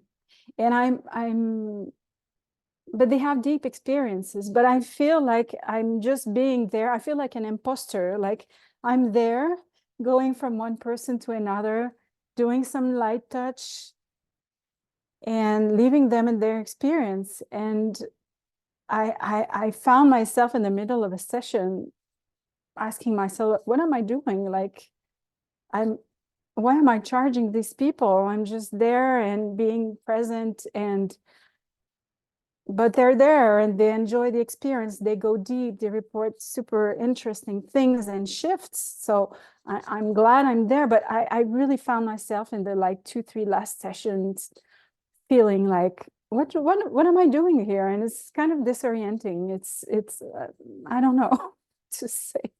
It's weird. It's weird. Mm. We did a Zoom call early this morning. We by accident scheduled like another workshop, and there's like a small gap, so I'm actually quite sleepy.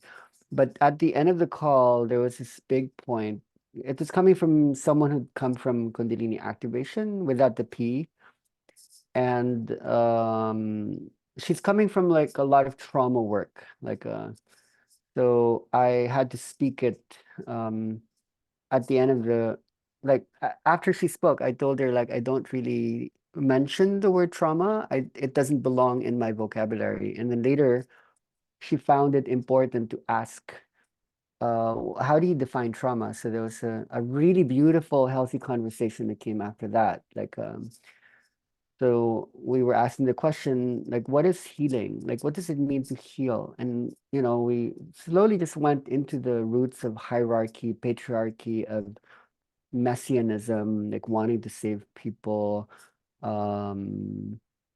religion, mythological, ways of understanding, and what is the new story anyway that is more non-hierarchical, more equal, where there's nothing to heal, but then there's still the active resonance. So I can hear you on so many levels working on your own self-worth process, but at the same time, there's something valuable that you're already bringing in, because if people are experiencing that, it means that there's a resonance holding the space. It's already quite strange because you're already stating that you're getting more. Oh no, I'm not seeing people moving. Are you? Yeah, you're there. Yeah. Sorry. People are, in fact, to feedback saying they're getting more out of this experience than they used to. So all the more the money, I'm not saying they should pay more money. Already the money that they're paying is more of an exchange, and yet you're doing less. So isn't that perfect for the red? Like less is more. Yeah. There's something guess in the so. way, right? Correct. So there's something that you're bringing in that's not the usual thing, that's maybe more valuable. And because you have been studying, maybe what you're bringing is the understanding. But I think the imposter thing could transition to a healthier feeling when you maybe start to give another dimension that could gift. It could be like greater understanding, more meta, more immersion, more knowledge, more wisdom. I mean, if you're there in the same space, and there are ways you guys could build together, like a kind of, I don't like the word training, but that's the words that are used, like a kind of training space for those who've already gone deep. They might be ready to take that self-reliance that they're already getting from these deeper sessions, so that it might be happening quicker than you're ready for this kind of leveling. But if people are already there, it could mean that they're ready for not just deep, because when you say deep, it's like, okay, they're going deep, but the opposite of deep is shallow, but it's not shallow. It's like higher. Like you can go super low, like the low tones, but you can go for the high tones.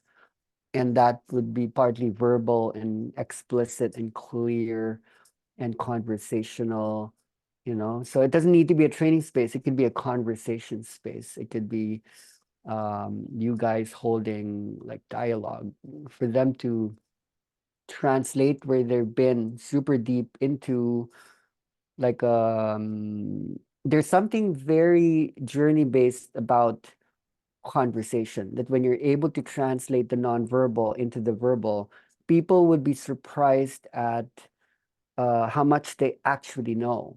That's what the structuralism is about. Like they can't just keep decomposing. They need to, recomposition means creating something new.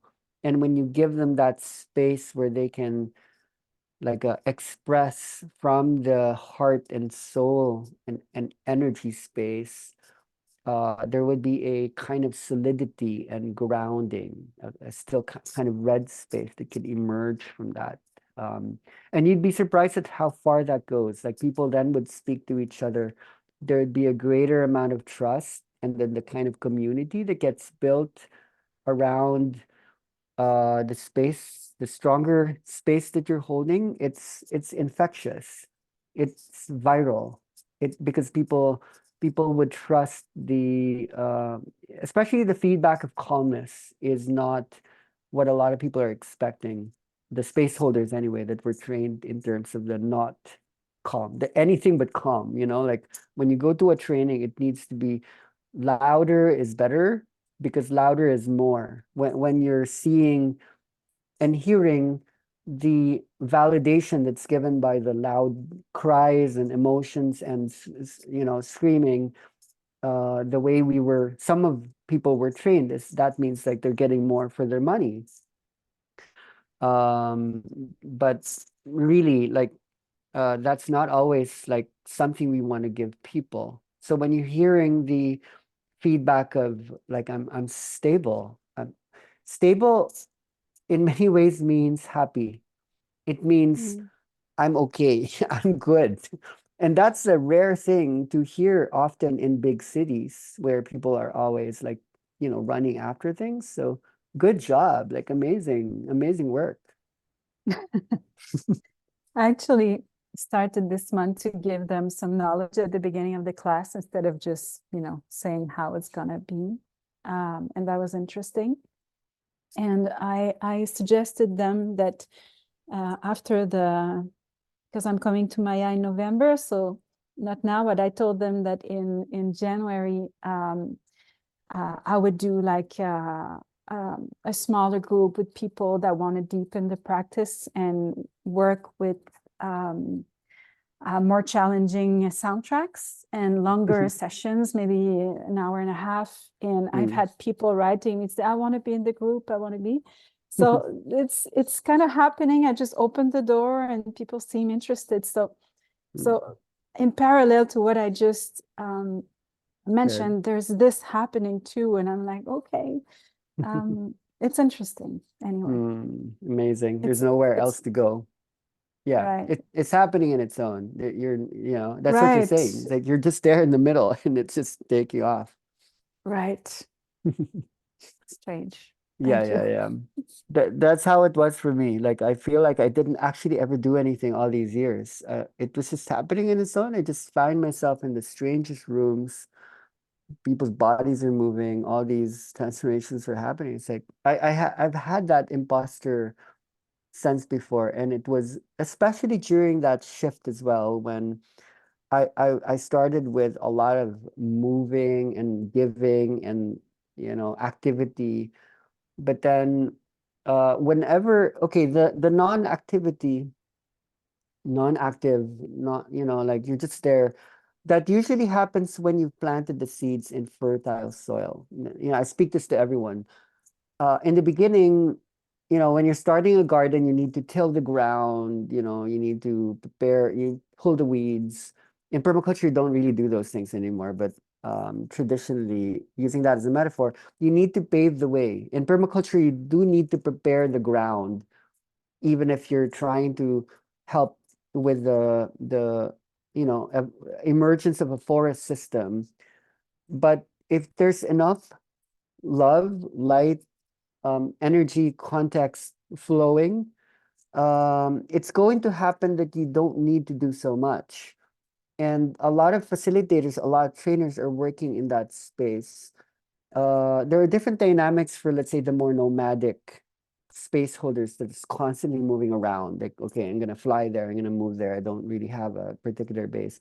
But for a lot of you who are situated in particular geographical spaces, you are the seed in many ways, because you are also not just a person, you are code. Code is something that's being encoded and being decoded. So just planting yourself somewhere, there's a decoding and encoding. And then when that is experienced, it comes off as context. It's like a story. It's like, okay, there's some context here. But you are the seed. You know how a seed, like the cell, it holds like the DNA. It holds all the meanings that are embedded in the seed that can possibly be a forest. But it begins as a seed. So you plant it there. And when a seed becomes a seedling, there's a point in which there's no turning back. It becomes a strong enough tree, and the tree starts to send out more seeds, and those seeds could then become more trees that hold more seeds. I think this is the way it's supposed to work, that we are metaphorically all seeds. And there has to be a stage, like an awkward stage, where you need to start your garden, you need to mulch the plants, make sure that the wind doesn't take it and the pests don't take it, and it just becomes strong, like a healthy amount of nurturing, like enough water, enough compost, enough mulch. And then when it's strong, you can leave it alone. So when I hear from people this strong integrated way of planting, and then you're leaving it alone, it brings me so much joy, because I know effectively that is the kind of thing that's going to spread out. It's the energy already that's taking over. It's not you. The energy is just using all of you as like a medium. You know, you just need to show up, and like boom, there, you know. So amazing. Thank you. All right. Anyone else? Help me out with this color.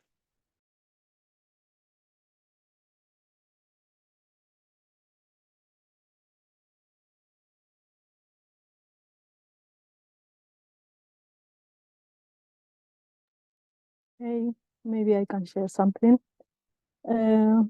Yeah, there were two words that you mentioned, Pai, that was freedom and poverty, that really make me think about my process. Like, you know, some of you, I'm living in Maya 1 year already. And one of the things that make me come here was to find my freedom. And in August, I was in Spain already 1 month for holidays. And yeah, that was something super, how can I say, super strong for me, that living in Maya 1 year, having my freedom and going back to Spain. And the first day, I found myself with a lot of bunch of keys that I have to use for the house. For one house, the other one, then the car, then I say, what is this? Now we need keys for open doors. And what is to open a door? No, in Maya, we don't have even doors, so I cannot close my house, or everything is open. So this was super, super shock for me to be again in this kind of mood.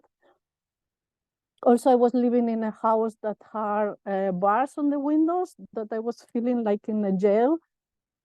I couldn't see the sky. I was on the window looking for the sky, and I was feeling this. I was anxious because I couldn't see the sky. So it was like losing my freedom again. Yeah, and then the poverty. We are living here in Maya with the basic things, super basic. Even I don't have a toilet or a shower. My house is only with a bed and nothing else. And going back there, I was looking to all these people, all the people in the restaurants, eating. I was with my ex. Having dinner. He asked for a pizza, and then he ate only the half of this pizza. And I think, why we need to have so many food if we even don't gonna eat it, no? And the half of the pizza was there on the plate, and yeah, I had to go to the trash. And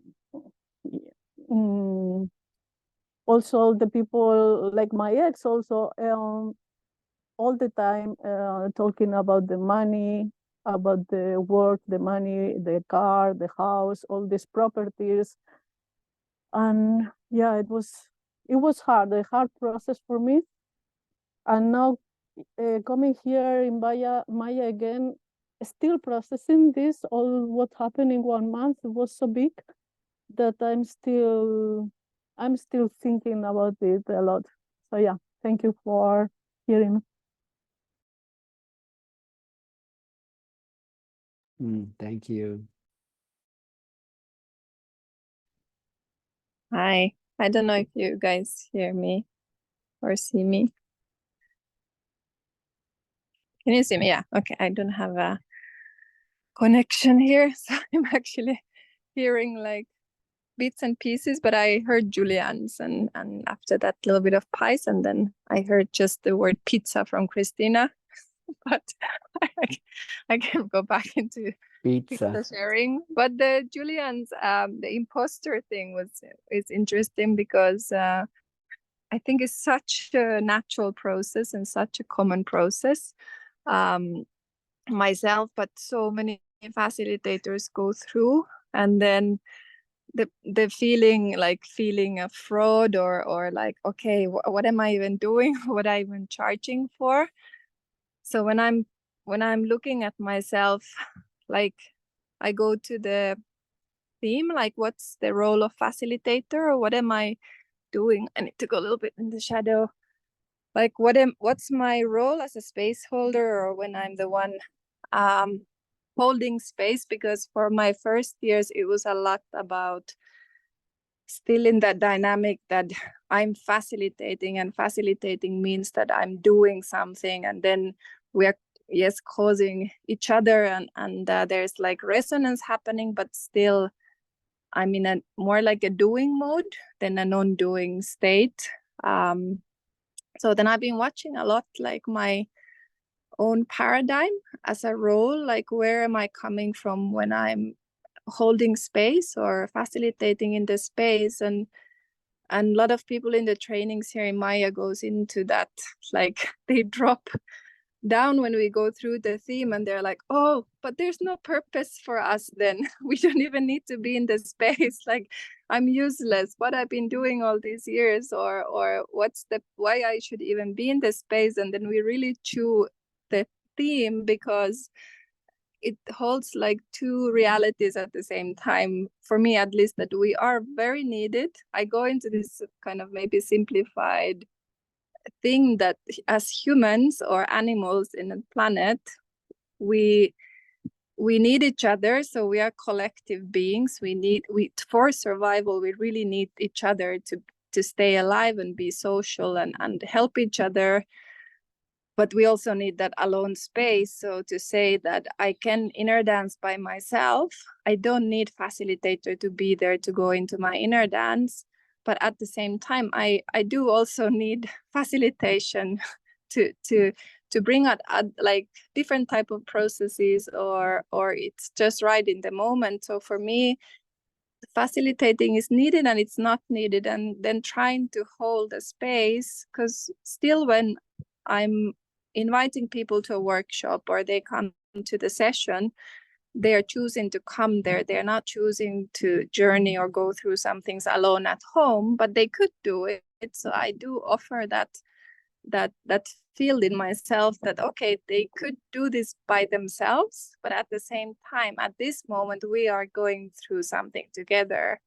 But it's a very different thing that I'm causing, or I'm the one doing that. I was in myself like the first years, that it was more like this wouldn't happen if I wouldn't organize this and do all these touches and play this music, and this wouldn't happen because I hadn't witnessed that it actually happens on its own. And then by the years, when people started processing more and more alone at home, of course, Pi's journey, a lot of us have journeys where very much the processes has been when we are alone, kind of is just witnessing to me or research in my field, like, okay, these both are happening at the same time. So then what's my role that I don't feel imposter, or I don't feel I'm a fraud? What is it that we are doing or I'm doing in this space? And then in a very simple way, I think that we invite or we open the space or we organize, we book the workshop space, and we those people who need that process to be in a group space or they want to come and pay for a workshop in that moment, they need it in that form. So even they might just be paying for us to organize that space, and that's enough. Like they actually want to come to that space, and then feeling like calm and okay that people actually want to support that I do want to organize these spaces, but then learning to be in this space where they can be left alone, because I'm very touchy with my facilitation. I really somehow, that's my communication, that I need to touch or be with the bodies a lot. And even that was a process. Okay, I don't touch, I just observe, or I let the silence to be there. Well, in Finland, where I work the most, the silence is there very often. The stillness was there since the beginning. So it wasn't when I was in Bali or Asia, or then for sure in Maya too, it was more expressive. Like 9 years to 5 years ago, it was very much movement and expressive. But when I did it in my own country, it was very silent. So learning to not do, because I'm a doing person. So I had to learn not to do, or not to have that field where I need to do anything. And it was so many times when I was thinking like, but they're paying for me to do something because I come from a therapist or like that world where we are doing things or facilitating or touching, massaging, healing, teaching yoga, something. So yeah, it is really a process, and I hear it a lot.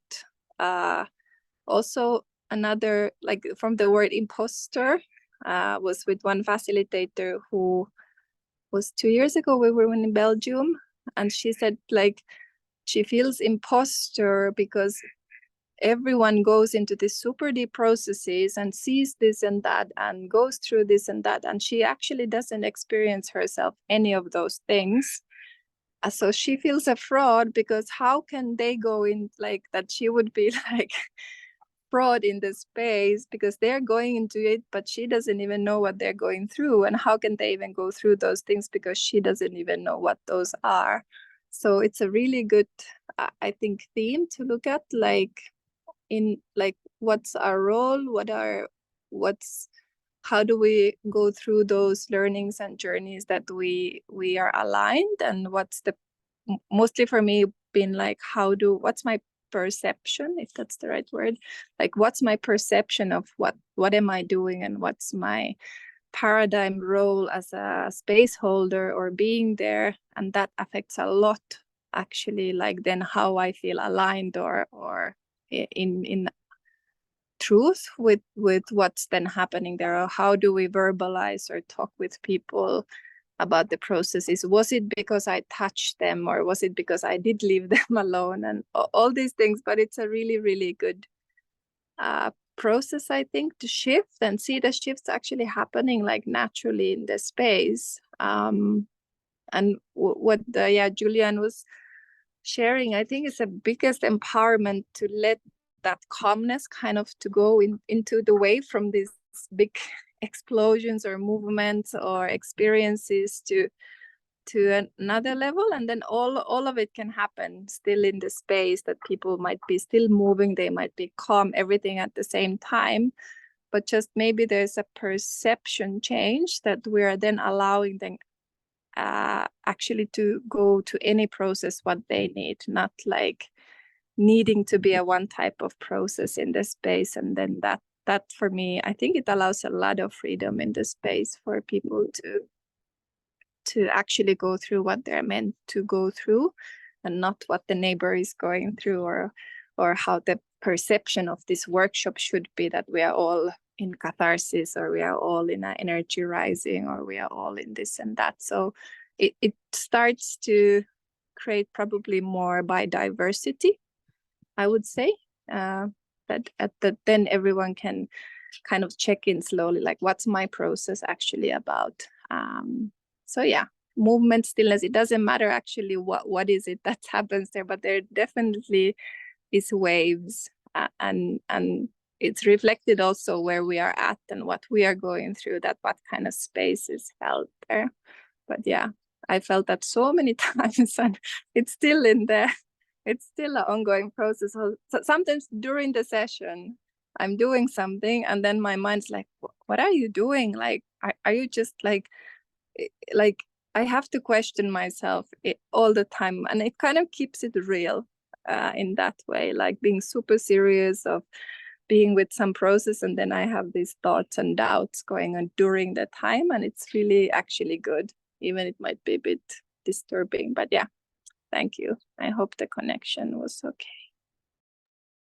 Yeah, thank you so much. That really resonated. Thank you. And what you were talking about, the thing about having sharings at the end and people went to super deep spaces. And I've had this thinking before, like I've never went there. And still in my session, they are able to go. So yeah, really resonates. Thank you so much.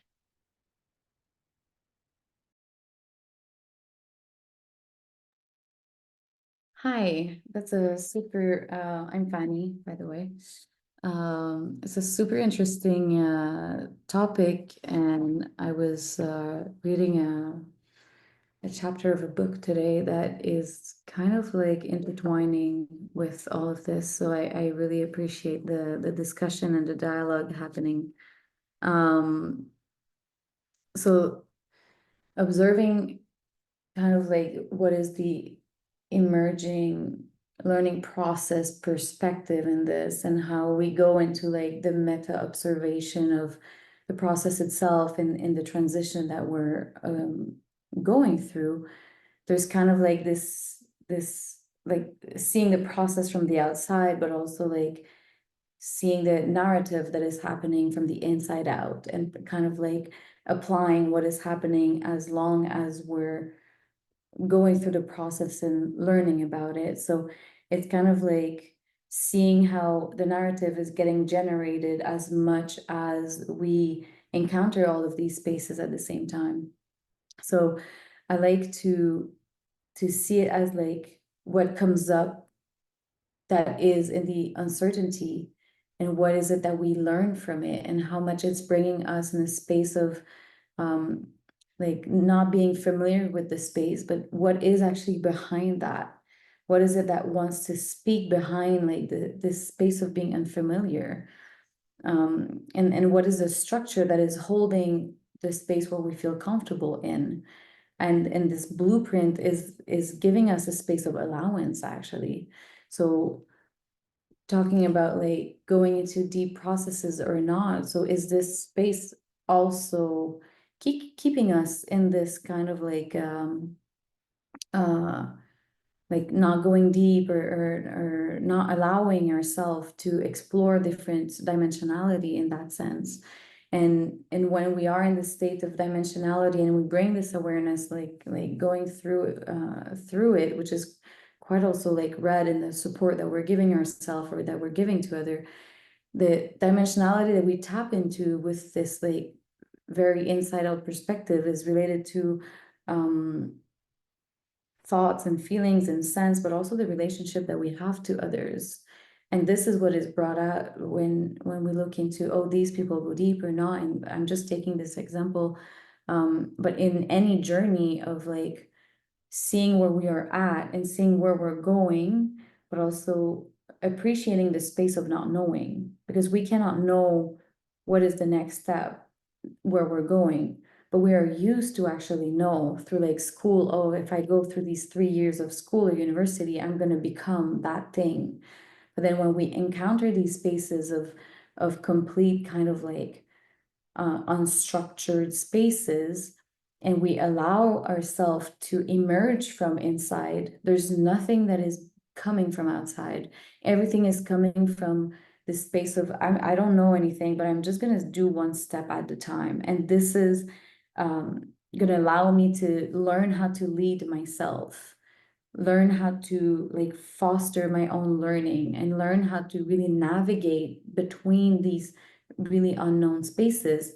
And this is the challenge that we face also in the Western society, because we are so used to have a structure held in a certain way that when we navigate these changes, it brings a lot of anxiety. And anxiety is good to tell us where we need to grow, but when it's becoming too much, of course, it's becoming like kind of like unbearable to keep for us. So having this kind of like loss of orientation, this kind of like what we used to know now doesn't fit anymore to the narrative that we're, to the story that we want to hold. So the choice that we're making is also bringing us into the space of the unknown and losing something. So like we talk a lot about grieving or losing things in the material sense, but grieving also relationships to others, grieving also relationship to a role that we had, or to emotions, or to relationships also. And this is also bringing us like a different sense of awareness in what we hold as a definition and meaning related to authority. And like, it's super interesting because when we learn to slowly acquire our own authority, we come from a space of, instead of being centered in the middle towards others, it becomes something that is distributed. And within a session, this is also what we're doing. We're distributing the authority to everyone in the space. So we're not holding the authority ourselves, because it belongs to everyone.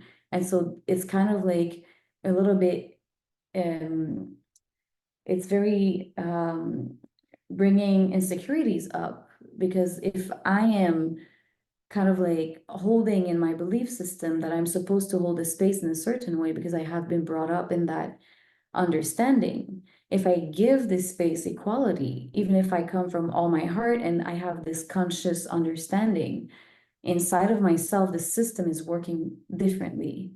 Inside of myself, we're having this kind of like unexpected like rules, or like it's just in the culture, it's embedded in us. And this is what interests me into looking into what is coming up when these questions are emerging. What is coming up when these emotions are like, I don't know, like what is it that I'm supposed to do? And it's not necessarily to find an answer, but it's to appreciate the transition phase, because it's from coming from a known space, a little bit like the 12 stages where we're satisfied and then we go into like, you know, something like the wave of inner dance. But there's the space of exploration that, through the awareness of what we're looking into, is going to give us also the transformation that we want to seek, even if we don't know what it is in the end. So allowing this, which is very like a spiral notion, it's like we go back to being feeling oriented, disoriented, to explore what is there and to transform and to find an equilibrium until we really tap more and more into our own authority. And this shift in mentality really allows us to change perspective, because a shift in perspective doesn't necessarily happen right away. It's like the building blocks towards something, and then eventually there's like either small aha moments or like one big moment that it's through the whole transition and all the awareness that brought this space of understanding. And then we go back into navigating this new thing that becomes familiar with us and becomes the structure that we hold, that is new, this new perspective. We have fully changed the glasses that from which we're looking into. So that's why in the moment of this transition is to ask what is getting actually challenged inside of ourselves. And I think this is something that every facilitator is going through, because it's like we knock on the door and we shake the structure at the core of what we hold. And and then it really shifted the not just the what, but the how to facilitate, and the coming together of all of these elements bring also the understanding of the change in the thought, in the feeling, in the sense, in the relationship we relate to others. And it's also shifting the system of interpretation that we're holding in that sense. So thank you for this inspiration. I felt like quite related to what I read today, and it's super connecting to this process. And I related to the 12 stages as well. Like, as we enter the space with the participants, we also go into the 12 stages of transformation. Thank you.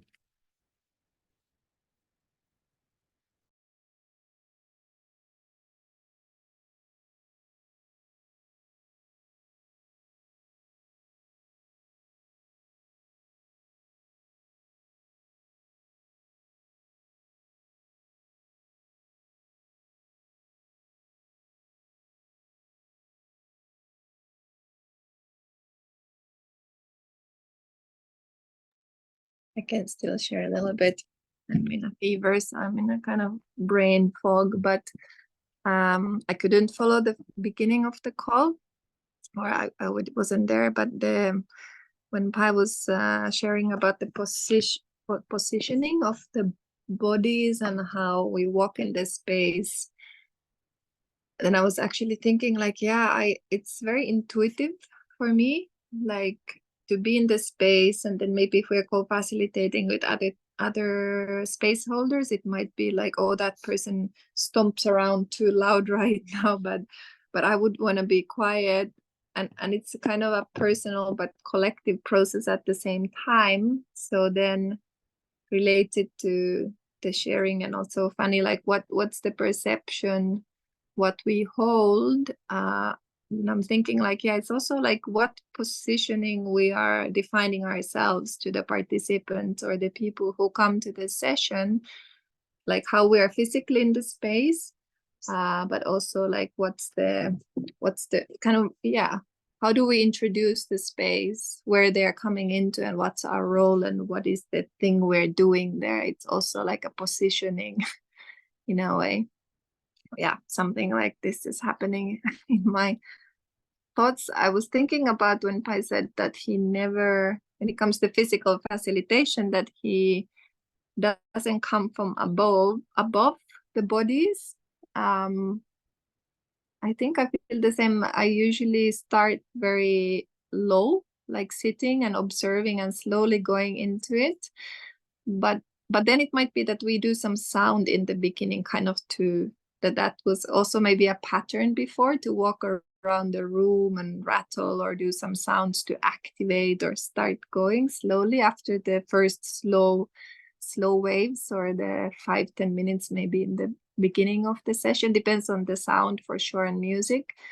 But then I was thinking like, okay, when I actually do come from above with the body, when I work with the body, and why like it's quite purposeful in those moments, but I probably hasn't like thought about it, like what's my positioning too much before. But during the call I was starting to look at it.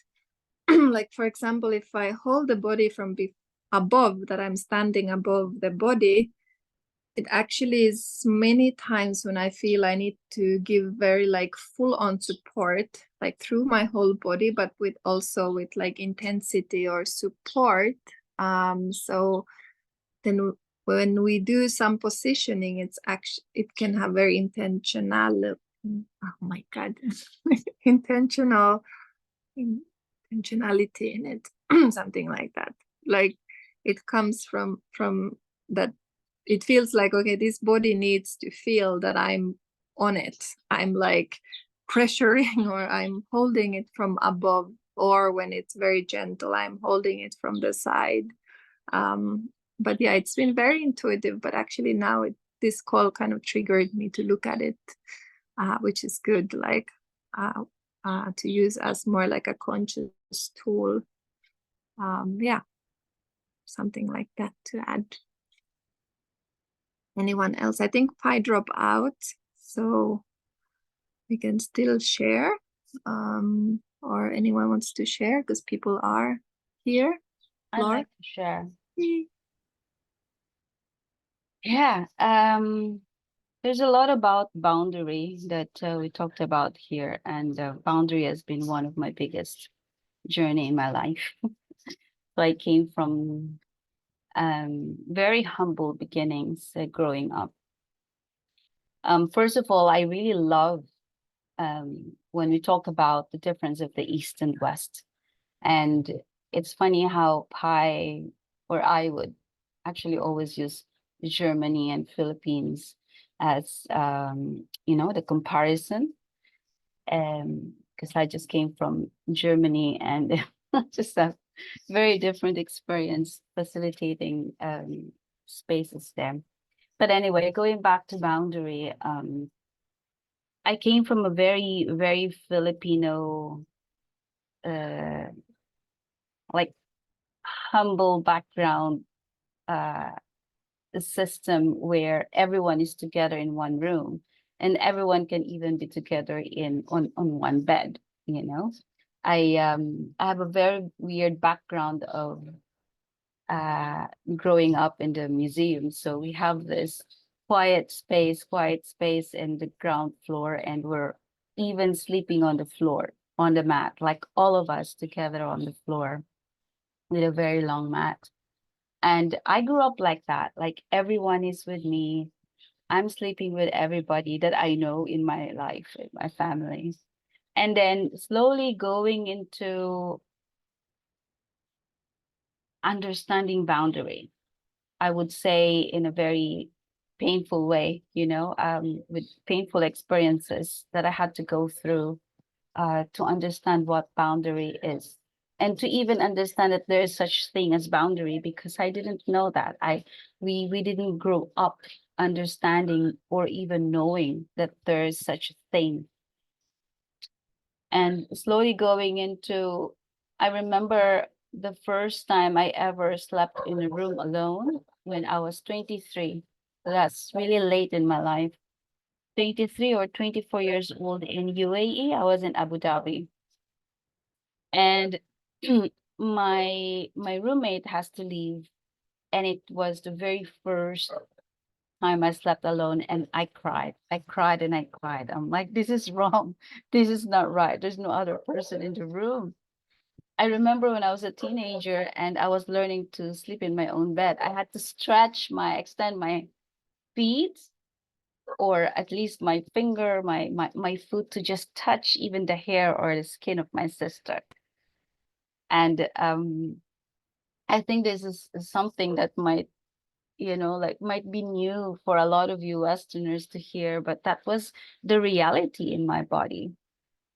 And then going into the person that I am now, and when I lived in Maya, I completely reorganized what boundary is in my head, and I created this house that has no walls and only has net to protect me from insects and a little bit of sprinkle of the rain. But I extended my house to as much trees as I can see, and I extended my room to the other mountains that I can see the sunrise and the sunset just in my own small physical space, but extended to as far as I can see. And I went to the extreme. There is no room, there is no, everything is my room, and I am alone, and I love being alone. And at the same time, expressing what my boundary is in the space without saying it, without making a mark, without writing it to people, without explaining it to people, and learning to create that. And it's very funny because in my space in Maya, there is a built-in sensation for people what is my public space. So when they want to talk when people pass by, that they don't look at me, they don't look at the house, because I don't have walls, so everyone can see me if they want to see me. But some people, like the locals, like they know that they should not look at my house. It's like it's a built-in boundary system that I was able to learn in my body. How can I create that? And then there are people that feel they can talk to me, and it's from a distance they can talk to me. And there are some people that feel there is kind of like they can enter my personal space, and they can kind of come in to the garden space and up to the downstairs and talk to me through there, from there. And there's a few that know that they can access, they're allowed to access my intimate space, and they know that they can just go up the stairs because I don't have doors. And if I'm laying down, if I'm not hearing anything, like people will, or if I'm sleeping, people will not know if I'm there or not. Because there's no physical system to say if there's a person there or not, or if I allow them or not. It's just a felt thing. And I don't know if people that are in Maya can relate to this. My definition of boundary, or in Maya in general, we have great definition of our boundaries in our houses. And it took me a long time to understand this system. And it's very amazing to have a review of this in this call. And I really love the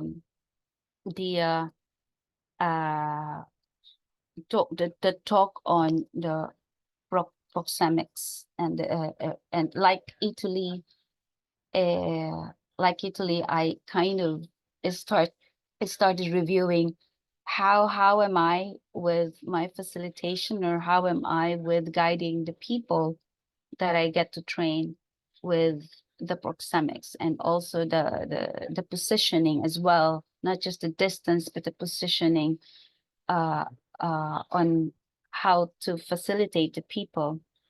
But to close this sharing is, it's such a beautiful call to review, or to see how to facilitate, or not just how to facilitate or what we facilitate, like Fanny said as well, but also or at least where it comes from, which is who we facilitate. So how we facilitate, what we facilitate, who we facilitate. And yeah, it's so cool. That's it.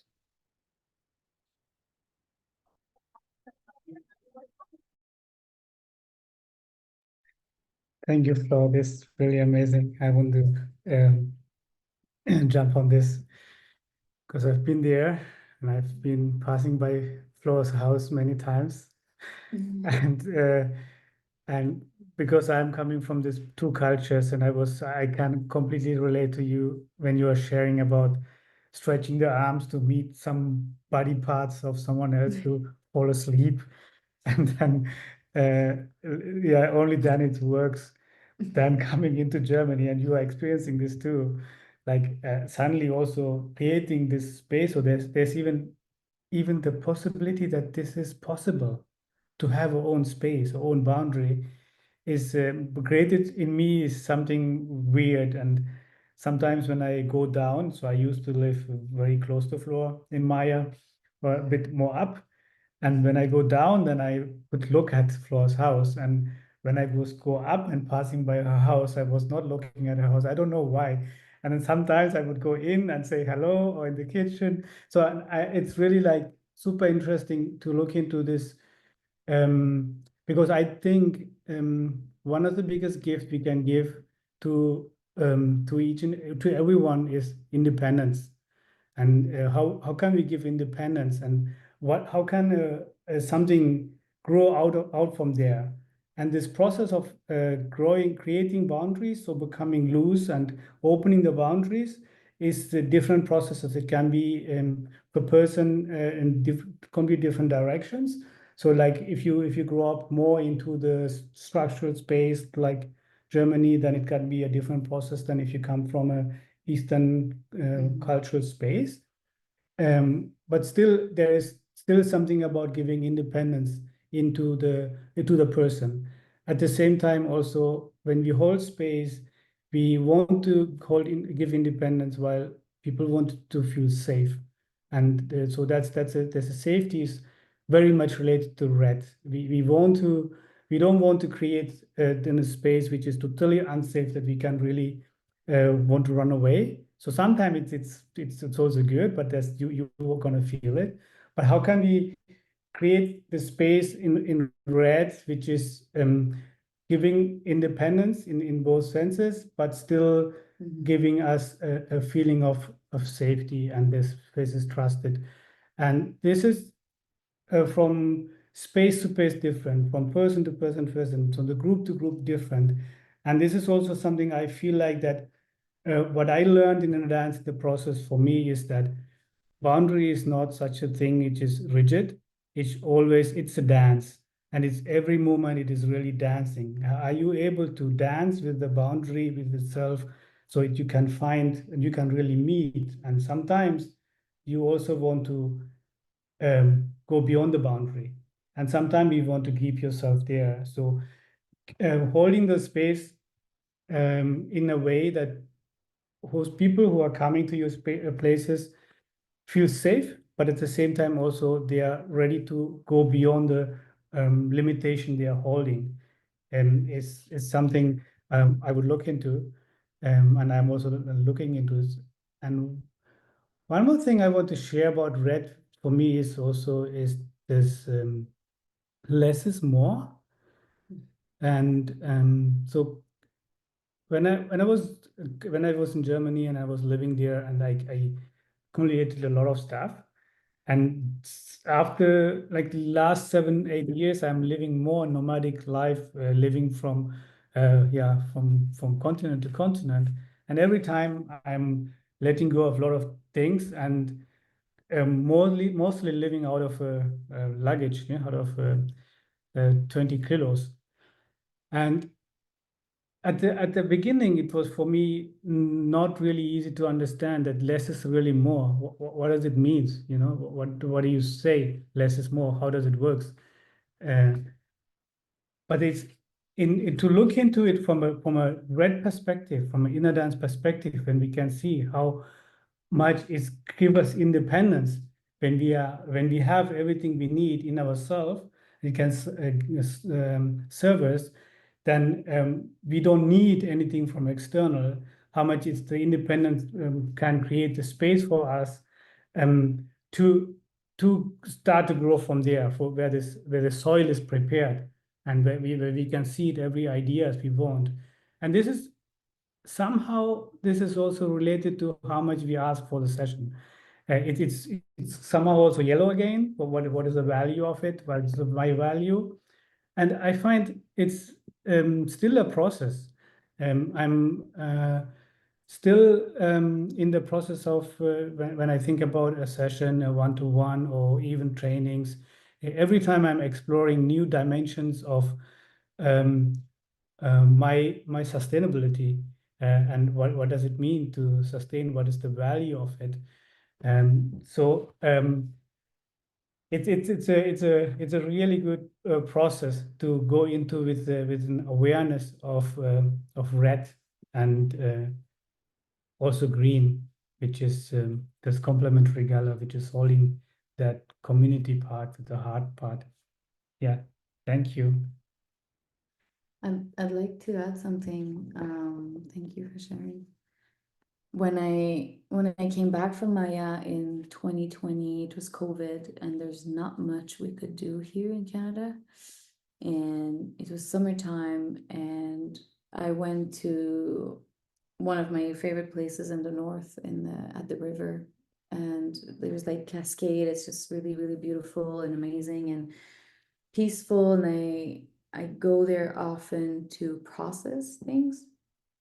And I was looking into red. I was kind of like looking back into like the mandala and then red and all of this. And I just decided to like cross through the woods. Like you cannot really get lost. Like, it's like the river or the path. So I stayed in between there, and I just kept on seeing like trees that fell, and they were like, how do you say, uprooted? Not rooted anymore.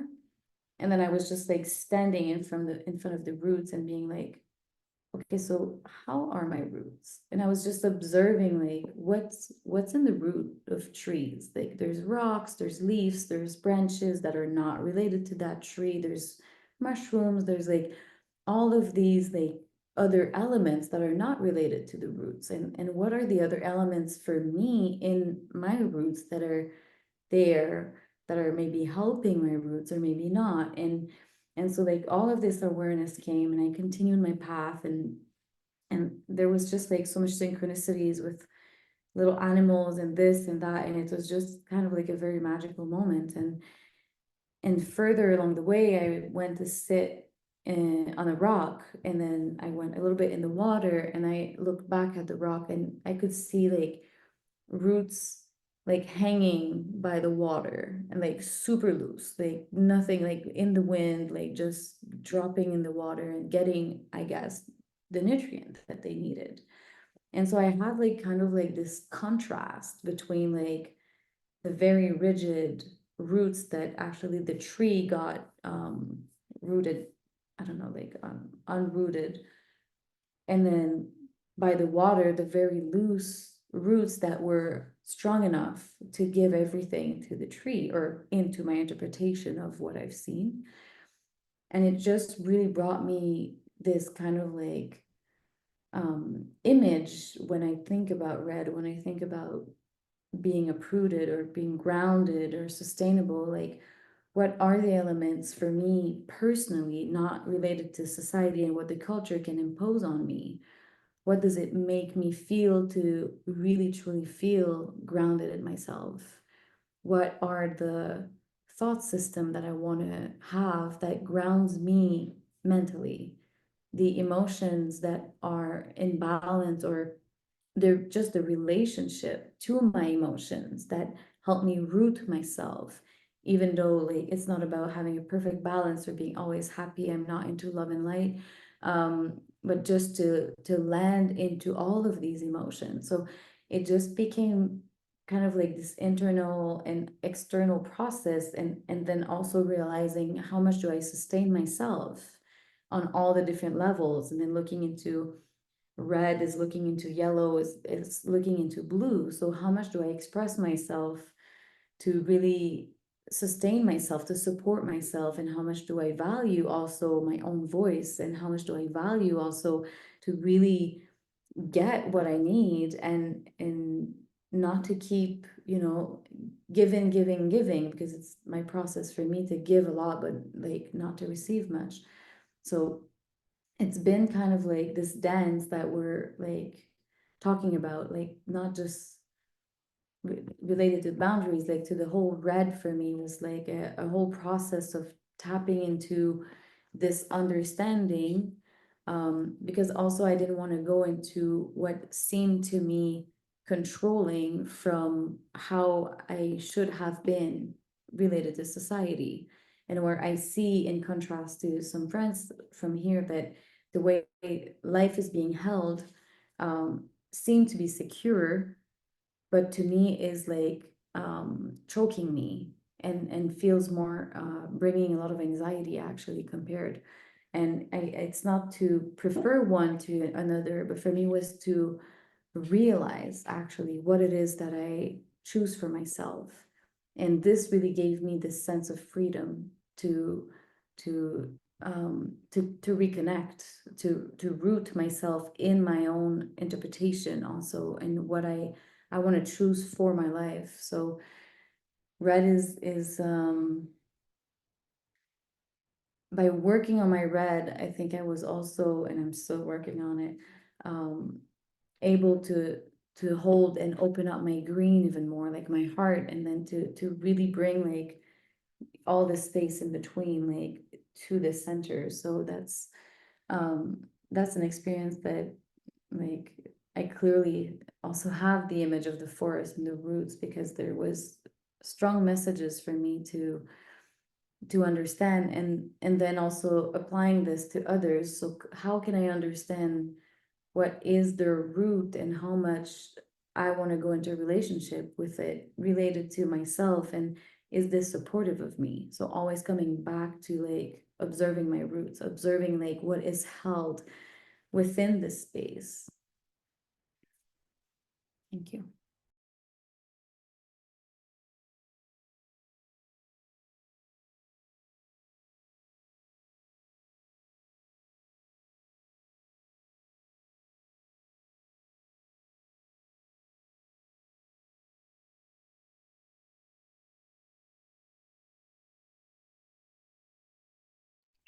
Anyone else?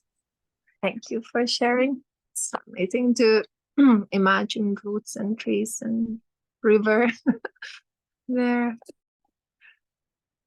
Does anyone wants to, yeah, if you guys have anything actually, but to questions, to insights, to sharings, or is it good? Good for now. I still have a small group here.